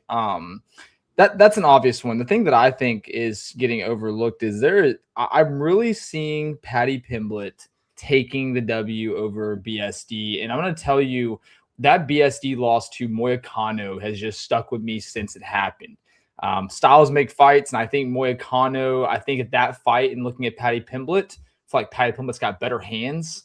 And I know Moicano is scary on the ground, especially when he gets your back and he's just ground and pounding you or whatever way he likes to go about it. But I really do think that BSD, even though he has had some good wins since that loss to Moicano, I think Styles make fights here. And I think Paddy's going to be really big trouble for BSD because I don't think Paddy's getting knocked out, which is his only way, in my opinion, that he would lose this fight. If Justin Gaethje couldn't knock him out, I don't think that God of War is going to do it. I think God of War is going to get I honestly could see it being a doctor stoppage, just kind of like he lost to Moicano. Honestly, what do you guys think about that fight? I know you guys have more to talk about it in like new episodes, but What do y'all think? I think I'm on the right side here. I'm not even that big of a Paddy Pimblett fan, but I am just not a BSD fan. I do not like BSD. Not a fan. Go ahead, Finch, AJ. man. You want me to go first? I'm with it on Paddy the Baddy, dude. I feel like he's worthwhile. I already touched the line. I'll spoil it now. I saw it at plus money. I said, I'm not going to risk this shit hitting even money fight week, so let me go after it. And this was yesterday that I ended up betting it. I feel like Paddy's a better grappler to like an obvious degree when it comes to techniques. BSD's good at overwhelming people because it's just like that dog pressure and he doesn't stop. But like he makes a lot of mistakes. Like you said, he's out of position throwing crazy shit. He's taking the big risks. Now, the question mark of the striking is, does Paddy have the precision to make him pay? It's not like, Paddy has insane knockout power. But I do think in a striking fight, Paddy's able to get some shots off. And I have a hard time seeing like BSD landing some sensational head kick. I think BSD makes Paddy uncomfortable in the first few minutes with that forward pressure, but I think Paddy has a chance to get BSD on the ground. And where I have doubts about BSD is still on his back. I don't think BSD has like that good of jiu-jitsu. It's like he's really strong. He's good at pressuring people backwards, and he can wrestle a bit. And like his top game is all right, but I think when he's in compromised positions outside of like just his fucking pure will to win and him fighting to the death of it to escape spots, I don't think he's going to be able to out grapple Paddy. So I'll favor Paddy to get some ground and pound off. I'm kind of thinking there's a chance you could see Paddy put him to sleep with like a rear naked choke or something like that. So I'm with you on the Paddy side. And the Gaethje loss has aged like a fine wine. Let me say that too. Finch? I like, Champ, what you said about how it's like I don't see Benoit Saint Denis like TKOing Paddy on the feet. Paddy showed us his fucking chin. He could take better shots than Ilia Topuria can for sure. Scousers don't get knocked out. Right. He might be on to something, bro. This motherfucker, you can hit him with a baseball bat and he's going to stay in there. And on the ground, Paddy Pimblett's nasty. I agree. When I saw the Renato Moicano beatdown, I was like, oh, this dude's not going to be able to handle a high level. And then, Beneil Dariushi fucking puts him out in 16 seconds.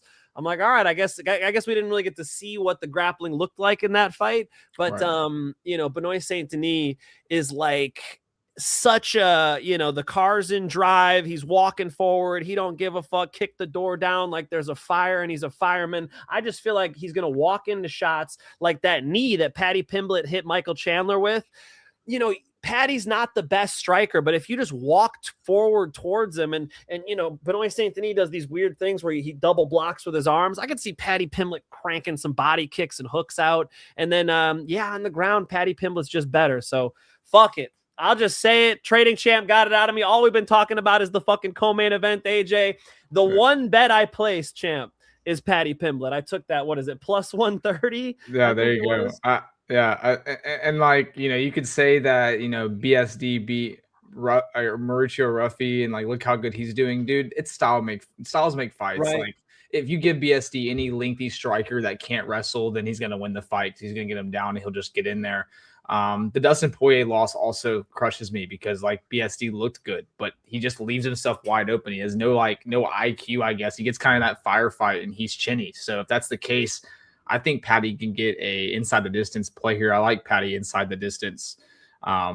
Personally, I will say, to get off the topic of the co-main event, though, I don't know if you guys have seen, but Alessandro Costa is fighting Cody Durden in the prelims, first fight of the card, -2 something, in between -2 and -300.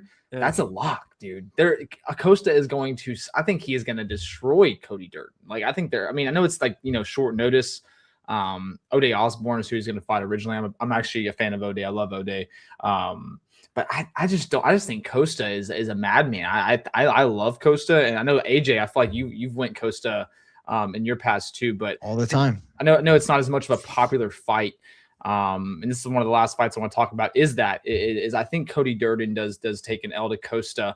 Other than that, the only other fight that's really intriguing me here, I would say that the sleeper fight of the night is going to be.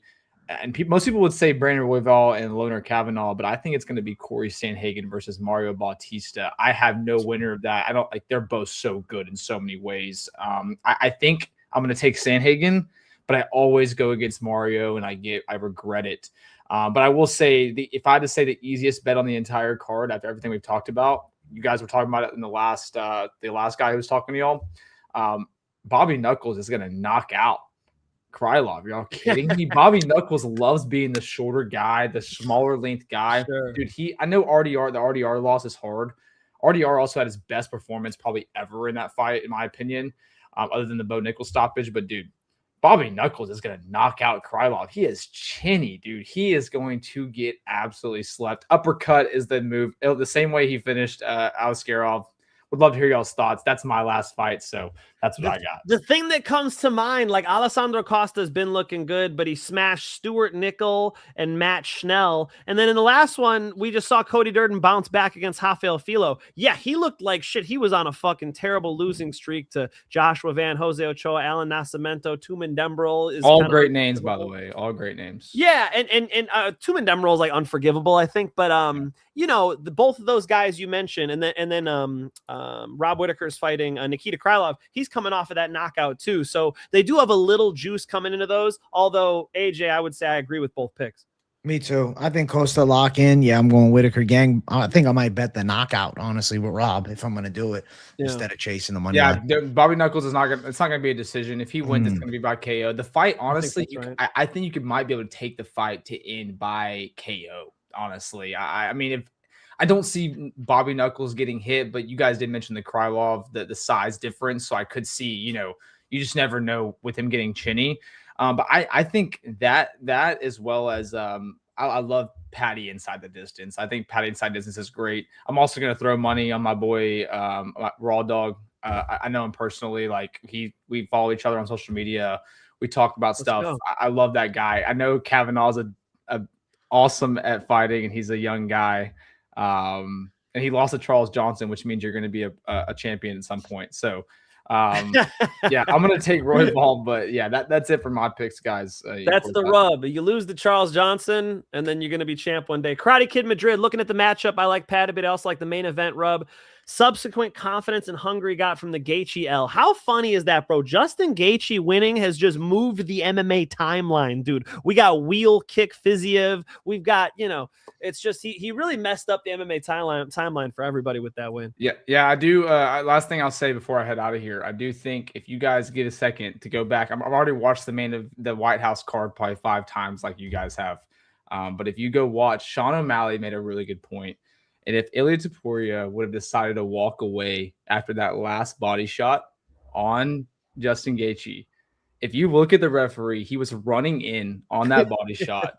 I wonder if he would have walked away and walked it off if they would have called that fight. Damn. I don't know. I haven't heard that one. I haven't heard that one. So Sean talked about it. Sean said in his interview, like if he thinks if Ilia would have walked off after the one that actually dropped Gaethje to the ground, you can see the referee coming in as soon as he goes to drop. But since Ilia gets back on him, the referee kind of steps away. I just wonder. I know it's easy to say now, but I just wonder how it would have went because he did get dropped and he was hurt, dude. He was hurt. My parlays would have appreciated that. Yeah. I don't know. The way I looked at that was he shouldn't have followed up going to mount. He should have stayed on his feet and kept raining down shots. Coulda, shoulda, woulda. We don't know how hurt he was, how tired he was. But yes, looking at the fight analytically, you got to think he should have stayed on his feet and kept bombing. Or apparently, AJ walked away. Have you heard that one yet? If he would have walked away, he might have got that stoppage. That's what I'm saying, dude. That's what I'm saying, dude. I mean, I'm talking. I don't think it's crazy. He literally looked down at his stomach, holding it with both hands. Referee's coming in. It's a split second, but then Ilia gets on him, and Justin's gonna defend. Obviously, when I saw Sean say that, I was like, "Dang!" And again, that no matter what happens, it is what it is. Justin, that was the coolest American win of all time every sport. Nothing beats that. I'm an Ilia Topuria fan. That's my favorite fighter of all time. So it was upsetting seeing that. I think the only thing that crushed me that card was the Pereira loss. I mean, that was really dumb.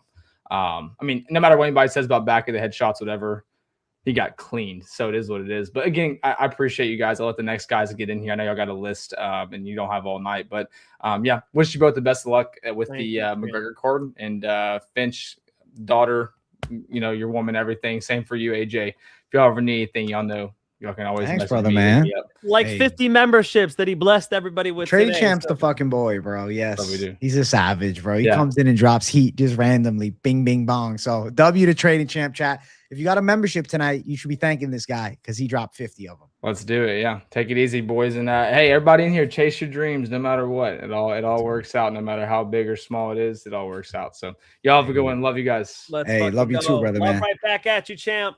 Let's go. W to the Trading Champion. Fight Milk, we missed you. I'm sorry. Damn near thought Bryce Mitchell just called in. I think he was talking about Karate Kid Madrid. That's funny, man. Thank you for the two. How dare he? Guys, Trading Champ is the one who did MikeFinchShow.com, who opened the Discord up with me, moved premium channel over to Discord, I should say. So it's been great working with Trading Champ. You guys can see what a good dude he is, and the man's a hustler, bro. The man is on it. So W to Trading Champ. Armin Gregorian, thank you for 199. She took my fight IQ. Justin. Damn, bro. Oh shit. Hot take, bro. Hey, let's keep it running. We got 3 more guests up in here. The Big J is grinding through. All right. And we're making it happen. Up next, we got Vince by submission with the American flag in the background. I love to see it. I mentioned to you when you had told me about some of the content you got going. I like the American flag, bro. It's good shit. Go. Yeah, I appreciate love all the it, man. Patriots in chat. Let's go. Yes. Hey, and speaking of Patriots, I'm gonna toot my own horn for just a minute. I did pick Sean Strickland to beat Chimaev. Respect. I did. Listen. And I've been saying for about the last 2 or 3, right after he beat Izzy, because Chimaev was the boogeyman coming up the ranks. I said if he fights Strickland, he's gonna lose. I was saying that back after he beat Izzy. I've been saying that for a long time. Good Now, call, bro. You deserve it. Yes. I don't get a lot of big calls. I get a lot of them wrong. So that one you ride to the fucking dance with that one, bro. But I'll ride with that one. So UFC 329, I got 2 questions for you guys. Yeah. So ever since December, we've had some of the craziest upset wins that we've seen in a small period of time. UFC from Pantoja losing to Merab losing, Chimaev losing to Poirier. A lot of crazy underdog wins. So I was looking at UFC 329. And I was looking for the fight that has the biggest point spread, and then I wondered to myself, what if Gable Stevenson loses? Wow, that would be something. Alicia Ellison minus 2,500. He's huge. That's nuts. I think Alicia Ellison is gonna be on his back so quick, though. I was watching Alicia Ellison last night, and I was like, what does this guy bring to the table? He's got a big overhand right, and if he rips a big shot and Gable Stevenson's caught cold, crazy things happen in the sport. I just don't really feel like Ellison, from what I've witnessed, and obviously I stand to be proven wrong. I don't think he looks UFC caliber to me. And I feel like Gable Stevenson, just his Olympic pedigree alone in wrestling, is going to be such a force in that heavyweight division where, there's a lot of mediocre athletes. And then now you have the gold medalist in wrestling, which is just, supreme level athleticism. Yeah. I think even if Gable Stevenson didn't know how to throw a punch, I'd even feel there's a possibility that he can win that fight just off wrestling alone. Forget about even having any MMA skills, personally. Finch? You know what? When I play that game, brother, I play that game when it's one of the lower level cards. Like when it's if it's on like a Bellator prelim, and if there's like a minus 2,000 favorite, auto fade. Like, bro, just look at the fucking history of that going on. A classic one that AJ knows about was I was working at Bellator, and he trains with Hamzat, the wrestler. I know exactly who you're talking about. Pat Downey. There we go. Pat Downey. Yes. Pat Downey smells like weed. He's like a couple hotel rooms down. He's like, smells like weed. He's got his fucking pit bull he's walking around with. I'm like, is this dude focused? Other dude he's fighting who's like 2-2 or whatever. Homie, this is the biggest moment of his life. You know what I mean? He's a minus 2,000 favorite over this dude. He gets knocked out, bro. It's like just some of the, if you play this game on more of a MVP PFL level, I think you're going to have more success. I think for a Gable Stevenson, I'm not going to be fading him. But hey, if you want to spice up the fight a little bit and fuck around, go for it. Plus, yeah. For the record, 1,000 something. Yeah, for the record, I don't see Gable Stevenson losing, but also said I don't see Ilya Taporia losing. So, that's what I've been talking about. I've been like, what type of lessons do we need to learn after watching the Ilya Taporia Justin Gaethje fight? And do you know I've been working on it myself. Do you know how many people call me delusional? So I was I'm not doing anymore, but I was doing a 3-man podcast. And on the podcast, whenever we're getting ready to come up on the Chimaev fight with Strickland, and I was the only one on my podcast that picked Strickland. My 2 own co-hosts on the episode on air called me delusional for that pick. Oh, and you turned out to be the genius, man. Never say never. Never say never. I don't think it's going to happen, but what if? Now, my other question, there's a guy that I'm actually really hyped for. He was supposed to fight last weekend, but it got moved. I want to do a video on this guy if he wins at UFC 329. Ethyn Ewing has been canceled. Nothing. What? Fight just got canceled today. Are you kidding me, bro? Sorry to disappoint you with that news. That sucks. I know. I'm so sorry. The fight got canceled earlier today. I saw it too, and I felt like, damn, they're looking for a replacement for him, but he's out. Yeah. Sorry to burst your bubble, bro. That sucks. You finished. Sorry, man. Sorry. Well, it's all good. So basically, this dude has done nothing but fight undefeated people since joining the UFC, and he keeps beating all of them. And if he beats Basharat, is that the right? Farid Basharat is who he's supposed to fight. Yeah. That would be the last undefeated person that is in the rankings around him at bantamweight. So I was prepared to do a video, the Zero Slayer, and do a little kind of a short biography of Ethyn Ewing if he won. That's dope. Weekend. But I think it's a great video concept. Yeah, I didn't know the fight. I knew it was supposed to fight at that fight night last weekend. Yeah. And I was up in Wisconsin visiting my brother, and I told everyone, hey, when we're here, we got to watch these fights. And we went to go watch the fights, and then like the next fight's gonna be Manel Kopp. I'm like, wait, hold on, did we miss the Ewing fight? And then I looked it up. They're like, oh, it got moved to July 11th. I was like, okay, I could wait a few weeks, whatever. Now I gotta wait longer. Damn. May never see it. I know. Yeah, he has to though. He's beating all the undefeated people. That's the only one left in the bantamweight rankings that's undefeated. So he has to fight them. He's taking out all the undefeated people. Yeah, it's impressive. That's a good shtick to have too. Yeah, he came out of Lights Out. I was working for Lights Out Extreme Fighting, and he was fucking people up on the feet there. He's very high level, trains with a lot of high level dudes. You know, he was a huge underdog against Wellmaker when he did work. So Ethyn Ewing was exciting to watch, man. You know, what's funny is if you look at his career before he was in the UFC, his very 2 fights in his career he actually lost. So he's never been undefeated, even for a single fight. So I think he has a chip on his shoulder. It's like, if I can't be undefeated, nobody can be undefeated. I see where you're going with this. I like it. That's funny, man. Holy shit. All right, well, that's really all I had. Hey, thanks, man. 329. That's a shame. I didn't catch the news. Sorry, man. Sorry. Well, that's why you come and watch us, right? We give you the updates, bro. Yeah, that's one of them. We had a dude, Michael Bowman, saying that the main event was gonna get canceled. We're like, don't bring that shit in here. But unfortunately for you, AJ keeps up to date like this. He's done that to me too, where I'm ready to do the show. AJ goes, do you know this fight's off? I'm like, what the fuck? He'll go, do you know this fight just got added? I'm like, who the fuck is this? In a prelim, you know what I mean? I'm doing my research 10 minutes before we go live. So AJ's good at that. Yeah, I check to look MMA you up. news Mike once Finch. every 20 minutes. Mike Finch show. Let's go. I need to find you. I don't know if I am not subscribed. I am now subscribed. Yeah. Hey, thank you, Vince. Let's go. Yeah, W Vince. You're a great dude, bro. It's good to finally chat it up, man. Yeah. Now I have a small channel too. If anyone wants to follow me, I have a whopping 30 something subscribers. Check them out. 30-something thousand. Listen, you know what? I'll give you a shout out right here on the show. You're a good dude, and if I was you, I would hope somebody would do it for me. Let me pull up your channel right now. All right? You're awesome. Yeah, for sure, bro. Let's run it up. I'm still learning. I'm subscribed to Vince by submission. He is. W on that. Damn, you're one of the 30, AJ? I'm one of the big 30, man. That's fucking Hey, awesome. guys, if you want to follow the boy, Vince by submission, I should call him the motherfucking man, all-American savage. Give him a follow, man. Building his channel. The key with the channel, because, you know, I remember when I had 34 subscribers. Honestly, I remember it, seeing that number specifically. The key, bro, is just you got to kind of buckle down, keep on going for it, and put your love into the game. And, you know, try and post videos that make you feel good about it while also, like, learning what YouTube is optimally looking for your audience, which, you know, starts being formulated over the first year or so. It'll take a bit, but, you know, there's always options to grow. Man, I'm still learning the editing game, and even harder than editing is the thumbnail, like making a good thumbnail.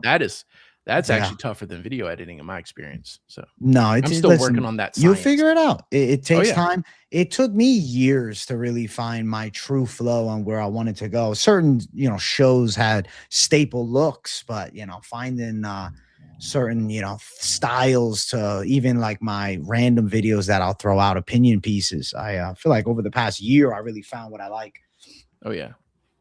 W, bro. All right, Let's man. go, man. Well, I thanks see for the having people me. in the chat already subscribing, bro. Thanks for coming Awesome. by. Thank Let's go. everybody. Thank everybody for checking me out. Hey, W, guys. That W, Vince. Thanks for being here, brother. Y'all have a good one. Have a great one, bro. America, baby. Listen, we got a couple more savages, and then it's Big J going night up in here. It's past midnight for me. Holy shit. Up next, I don't know where he is, but EMG. EMG, you live, baby. And then Big J going night. Oh, shit. What happened, yo, man? that's crazy. Did you fall asleep on us? Yo, Put down the ball, EMG. Yo, I am so sorry to not know you guys was gonna get me. Nah, man, we don't forget about our people. We got Yo, George that's Alonso crazy. staring They got at me me right now live. through the screen. Now he's waiting for his chance up next. Yo, what's up, guys? What's up? How y'all doing? How's Feeling everybody good, here, man. man? I'm over here. I'm just locked into the because I got you guys on the big screen too. So I'm just locked yeah. in. I'm like whole time like, why did they stop? You're like, that's That's my funny. living room. Yo, what's up? What's going on, guys? We're hanging out, bro. We're hanging out, having a good time. Yo, I appreciate you guys having me. I think this is like the second time I've been on screen with you guys. I remember you from a while back. Yeah. Yeah. Last time, I don't think you was able to see my face. It was just like dark, like screen. You couldn't probably really you were see in me. hiding, bro. You in witness protection or something? What's going on? Nah. No. Everything good. But Good. nah, man, I appreciate you guys, man. I'll be Thanks, watching you guys. I'll be trying to catch you guys every week, and I see you yeah, in every chat all time. the time, EMG. Yeah, I seen you in chat. Yeah. Yeah, man. I'll be trying hard sometimes. I got my girl behind me. She be watching. You guys with me Hey, too. She's a big shout out fan of to you her. That's guys. cool. Thank you. So That's the most important, bro. We've only got like 4 female fans, so It's nice to if she's see, number yeah. 4. That's fucking awesome. That's awesome. She counts for multiple. We appreciate that. Let's go. nah, for sure. Nah, I see that you guys were talking about the White House card and everything else, man. That's a Poirier fight really disappointed. Actually, disappointed both of us. Like my girl and I, like we was watching the whole breakdown, and man, we saw the fight for ourselves, man. And man, What the that hell? was a heartbreak for sure. Oh, it was entertaining as hell, though. You enjoyed it, didn't entertaining. you? I did. We did. We all did. The whole show was. It's like something you've never seen before. It was like a one-time thing, and Yeah. I would say it was entertaining as hell. Yeah. It was the most entertaining. It was the one, the only. Yeah, man. Nah, that for whole sure, card for was sure. insane. But Yeah. It was the besides coolest that, sporting event I've ever seen in my life, EMG. I mean, like, can you tell by the glasses I was already into it. But like, dude, me and AJ were dunking on that card when it first got made, and then on the back side of it, I was like, that's the best thing I've ever. That was the best evening I've ever spent with my television on. That was unbelievable. Yeah. nah, for sure, man. For sure, that event was something else, man. I would hope they do something like that again. But from what Dana White and everybody's saying, Never again. it's like never again. So I mean, They'll think of something, bro. They're gonna I'm fight in hoping. UFC I'm at the hoping. fucking Gladiator Stadium, you know? Coliseum. Yeah. Down to the death. You know, hopefully not to, if it's Herb Dean, it might be to the motherfucking With death. Herb Dean, it is every time. For sure. Nah, for sure. I feel like they could do one in space. I feel like there's a cruise ship fight's fun. You know, they could have some fun. The UFC cruise, that's crazy. You know, have them on the top deck with the ocean. You know, That'd be cool, come on, yeah. bro. Anything's possible with the UFC. UFC at the strip club. They got they run low level MMA there. Yeah. At Mayweather's in Vegas, so he could get his bread back. Yeah, he needs it. Jesus. Nah, for sure. Nah, these fights, man, they've been going on crazy. So I mean, from what happened to Poirier's fight, I mean, this Conor McGregor versus Holloway fight, I've been really confident with Holloway, you know, for so long. But after that Poirier fight, I'm like, at this point, anything can happen. Conor McGregor, he can be gone for like 10 plus years and still come back and knock out Holloway. The way Shit UFC happens, has been man. going out so far. No, it's been a wild fucking game recently, bro. I agree. It's important to take note of those crazy upsets that happen in combat sports. Mirko Krokop got knocked out by a head kick from Gabriel Gonzaga. Matt Serra knocked out GSP. Crazy shit goes down in a fist fight. It's important to remember. Nah, for sure. You just never know. You really never know. You can be so confident in a fight, and that fighter can, I don't know what it is. Something in the air in one of these fights, But man, I appreciate you guys having me so far. I don't want to hold everybody too long, but thanks, man. I appreciate you guys. I'm definitely still try to keep up every Monday. If not, I'm always gonna be a replay game. But replay definitely, game. But definitely always try to be live every night. Thanks, bro. We appreciate you, bro. We come through, bro. Even with no card today, we came through just to hang out with you guys. Yeah. Thank you, EMG. We'll see you in chat, bro. Take it easy, guys. Take it easy, brother. All right.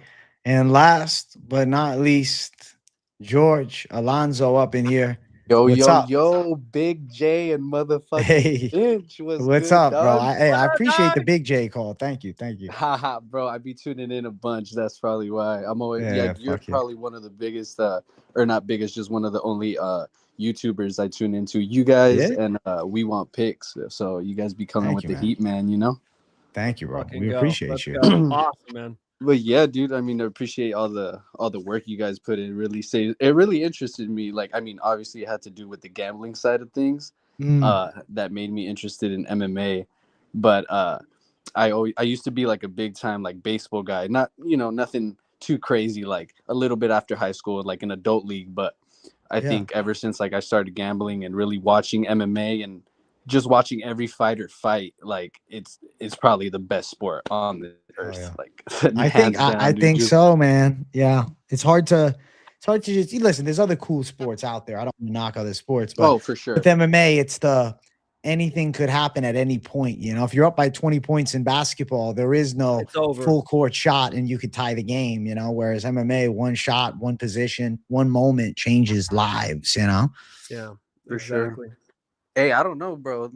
Basketball this year has been crazy too. The Knicks went. That was crazy. wild. I watched it. That was cool. Basketball, that was sick, honestly. But it's the Knicks rare, but I get what you're saying. Yeah, it's rare. Something is more likely to happen in a fucking fist fight. Yeah. Than you. But like every weekend, crazy. The biggest thing that can happen is a touchdown in football, right? That's the biggest fucking thing that can happen. As to where in a fist fight, a fucking wheel kick to the head can happen. Yeah, all random. You blink and you miss it. Yes. A Yake of one shot slime out. Yeah. Yes, he could win rounds 1, 2, 3, and 4, but get subbed in round 5. So it is a different animal. I know some people say it's not a sport. Some people, I remember my old PE teacher in high school said it's not a sport unless there's a ball. I remember him telling me that. And when you get in a fist fight, it feels more like a fight than a sport, right? What about wrestling? It's not a sport. What's that?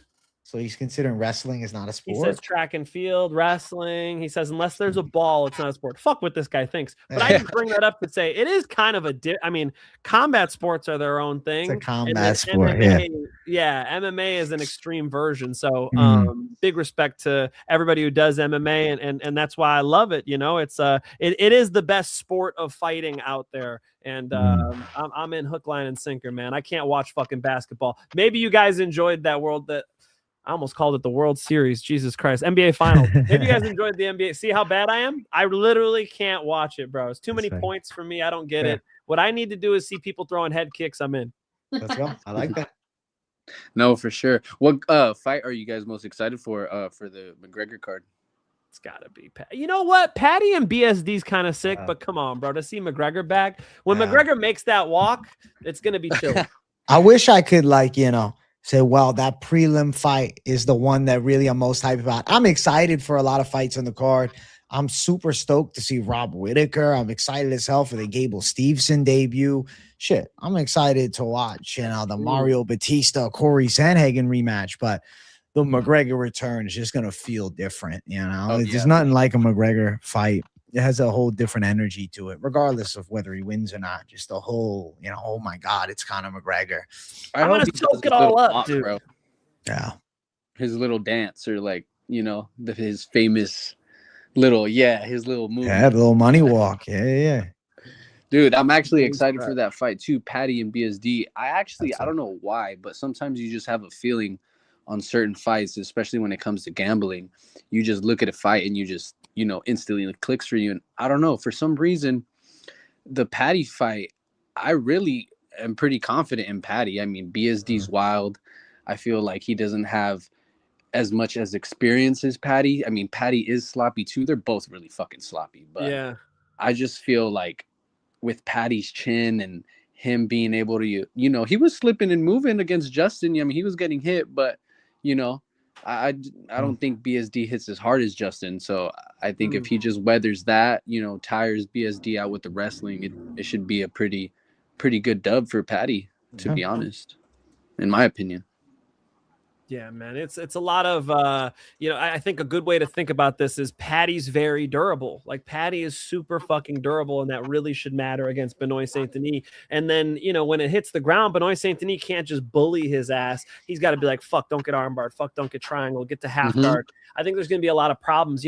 Seeing Patty pop up underneath Michael Chandler a few times too, go through that training camp. I think a similar style in this one makes a lot of sense. Try to hit him with the knee, hit him with a big shot as he comes in. See if you can get to the back, and if he does, I think Patty's submission is probably going to be my pick, for bro. Sure. Yeah, and I told the chat already. I bet Patty Pimblett plus 130 already. So I already see it closing in. I just checked plus 120. So we got to stop talking about it. All the money's coming in. They're gonna fuck up the odds. For real, I know. Fucking up your premium bets. You know what I mean? Fuck, dude, I got to give it to free channel at this point. I can't even paywall it, bro. I just gave it out on Moneyline, but that's literally the only bet I played. I looked up and down, and I was like, "Why is Patty an underdog?"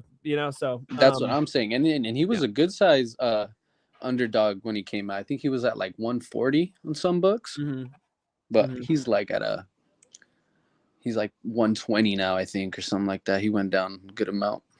Yeah, I mean, I always try to do a deep tape study on everybody, but that's so fresh. Patty's last couple fights, Benoit Saint-Denis' last couple fights, I could see the matchup in my head right now. I think Patty Pimblett with some type of choke, whether it's a triangle off of his back or whether he gets the back and hits a rear naked strangle. AJ, Patty submission? I feel like rear naked, man. Maybe second or third round. I'm kind of feeling that, bro. Yeah. Oh, dude, and fucking AJ, I don't know if you remember, I joined one of your lunchtimes. I think I don't know if it was over the weekend. I don't know if you do lunchtimes on the weekend, but it was probably last week, most likely. I dropped a little comment telling you I was going to my my first MMA event. I went to PFL, bro. That shit was sick. Congratulations, dude. Fuck yeah. I ended up going with my girl. That's nice. I was researching the card a little bit because I wanted to put in a little bet, watching it live. It was the AJ McKee fight from this past weekend. Yes, correct. That one. Yeah, that fight was sick, dude. I was live for the whole card, and I gave picks too. I enjoyed the fuck out of that. PFL's been doing good with their main events have been pretty fire. Yeah, AJ picked AJ too. I did. I bet on him too. He fucked him up. It was a good one. He looked good. Bro, I'm covering PFL, bro. I've decided that I will be the PFL lead man, and if PFL wants to give me a You're call, the right guy for the job, AJ. You do the most content, you grind the hardest, of course. I streamed over 10 hours on Saturday. Bro. I know. I jumped in right at the end. I remember that. Saw me. Yeah. I'm like, God damn, this guy's an animal. Listen, it's good. It's my thing.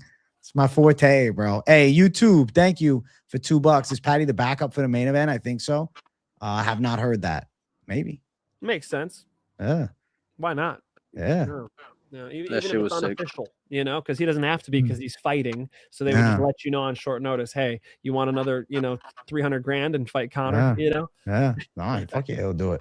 Well, I'm glad you enjoyed that, bro. W to the PFL, delivering a nice show. Funny, they're coming to my area in August, and they announced that they got Chris Cyborg's retirement fight. And I'm like, I don't think there's going to be a UFC card this weekend. Sure enough, later that same day, RoboCop versus Fluffy Hernandez. I'm not missing that. So unfortunately, I can't go to PFL by me. It is what it is. I said, if they call me to be on the broadcast, I'll consider. But if I'm just watching as a fan, I got to work, bro. I got to work. We cannot get AJ at an event, bro. Alonzo, we cannot get AJ at an event. I've tried so hard, dude. It's hard, man. I mean, I I need to go to an actual UFC event now. I think you should. You I don't should. care who it is, but after going to the PFL one, I would say maybe go to an Apex event, bro. You're gonna get guaranteed great seats. You know, it's not overly expensive, but obviously it's not cheap. UFC is expensive, but you know, you don't have to sit in the fucking bleachers for a decent price. You get close to the action, you get that real, you know, UFC Apex feel. I would like to eventually go to an Apex event. I would like to feel the energy of the Apex at some point, maybe, you know, 2030 or something like that. I've just been a fan for so long, guys. I used to, so it was for sitting in the nosebleeds for Crow Cop and Mirko Crow Cop and Frank Mir. It was like $35 to sit in the nosebleeds in Indianapolis, Indiana. I look at the card now. I'm like, nope. Like anytime I would do that, Olivia Dean is having a concert in LA. I'm like, oh, that'd be nice to go. $500 for a ticket. I'll fucking watch this shit. You know what I mean? I don't. I'll ask Spotify to open up and play her. I'm good. Yeah, bro. Go to a UFC event. It's a lot of fun. And if you can go to like one of the local events, I always think like some of the most fun events are actually just like amateur fights, sit cage sides. You could really hear the shots. You'll have a lot of fun. Has the UFC ever came to San Diego? No, huh? I don't think so. I can't. LA and Anaheim. LA, yeah, that makes sense. Anaheim. Nate Diaz versus Anthony Pettis. Stipe Miocic, Daniel Cormier was Anaheim. Yeah. Well, hopefully I could hope for that or like a Vegas card. Yeah, they're always throwing. That's where they have the Apex cards, right? Usually in Vegas. You're San Diego, huh? Yeah, San Diego. The Apex is in Las Vegas, dog. Just get on the road. Yeah. UFC San Diego, Vera versus Cruz took place in 2022. It's the last time they were in San Diego. Boom. Cheeto? Yeah, Cheeto. Hey, Paku, thank you for the $2. Two greatest MMA minds in the world. Thank you guys always. Hey, W Paku, thank you for the 2. Listen, George, I'm getting a little tired up in here. You got any final call for us? We're past that 2-hour mark for this East Coast guy over here, bro. It's almost 1 a.m. Damn. Well, I appreciate you guys for sure. I'll let y'all go. Thank you, bro. Good to Thank meet you, bro. Till next time. Yes, see you later. AJ, look who just texted me, bro. Look who just texted me. You know who. Can you read it? You guys can't read that, can you? Giga Chikadze. Giga Chikadze. What did he say? He's like, hey, brother, sorry, just finished training. He wanted to be able to hop on, but he just finished training now at 8:16 p.m. So he trained right over our slot here. We'll get Giga Chikadze. If we don't get him on Moneyline, I'll get him on your show. On my show. That'll be good. I already got the Finchman's link up in the live chat. We had a great day. It was a lot of fun. Over 2 hours. I didn't expect to hit. God damn, AJ's like, we'll just do an hour today, I'm bro. thinking it's just an hour.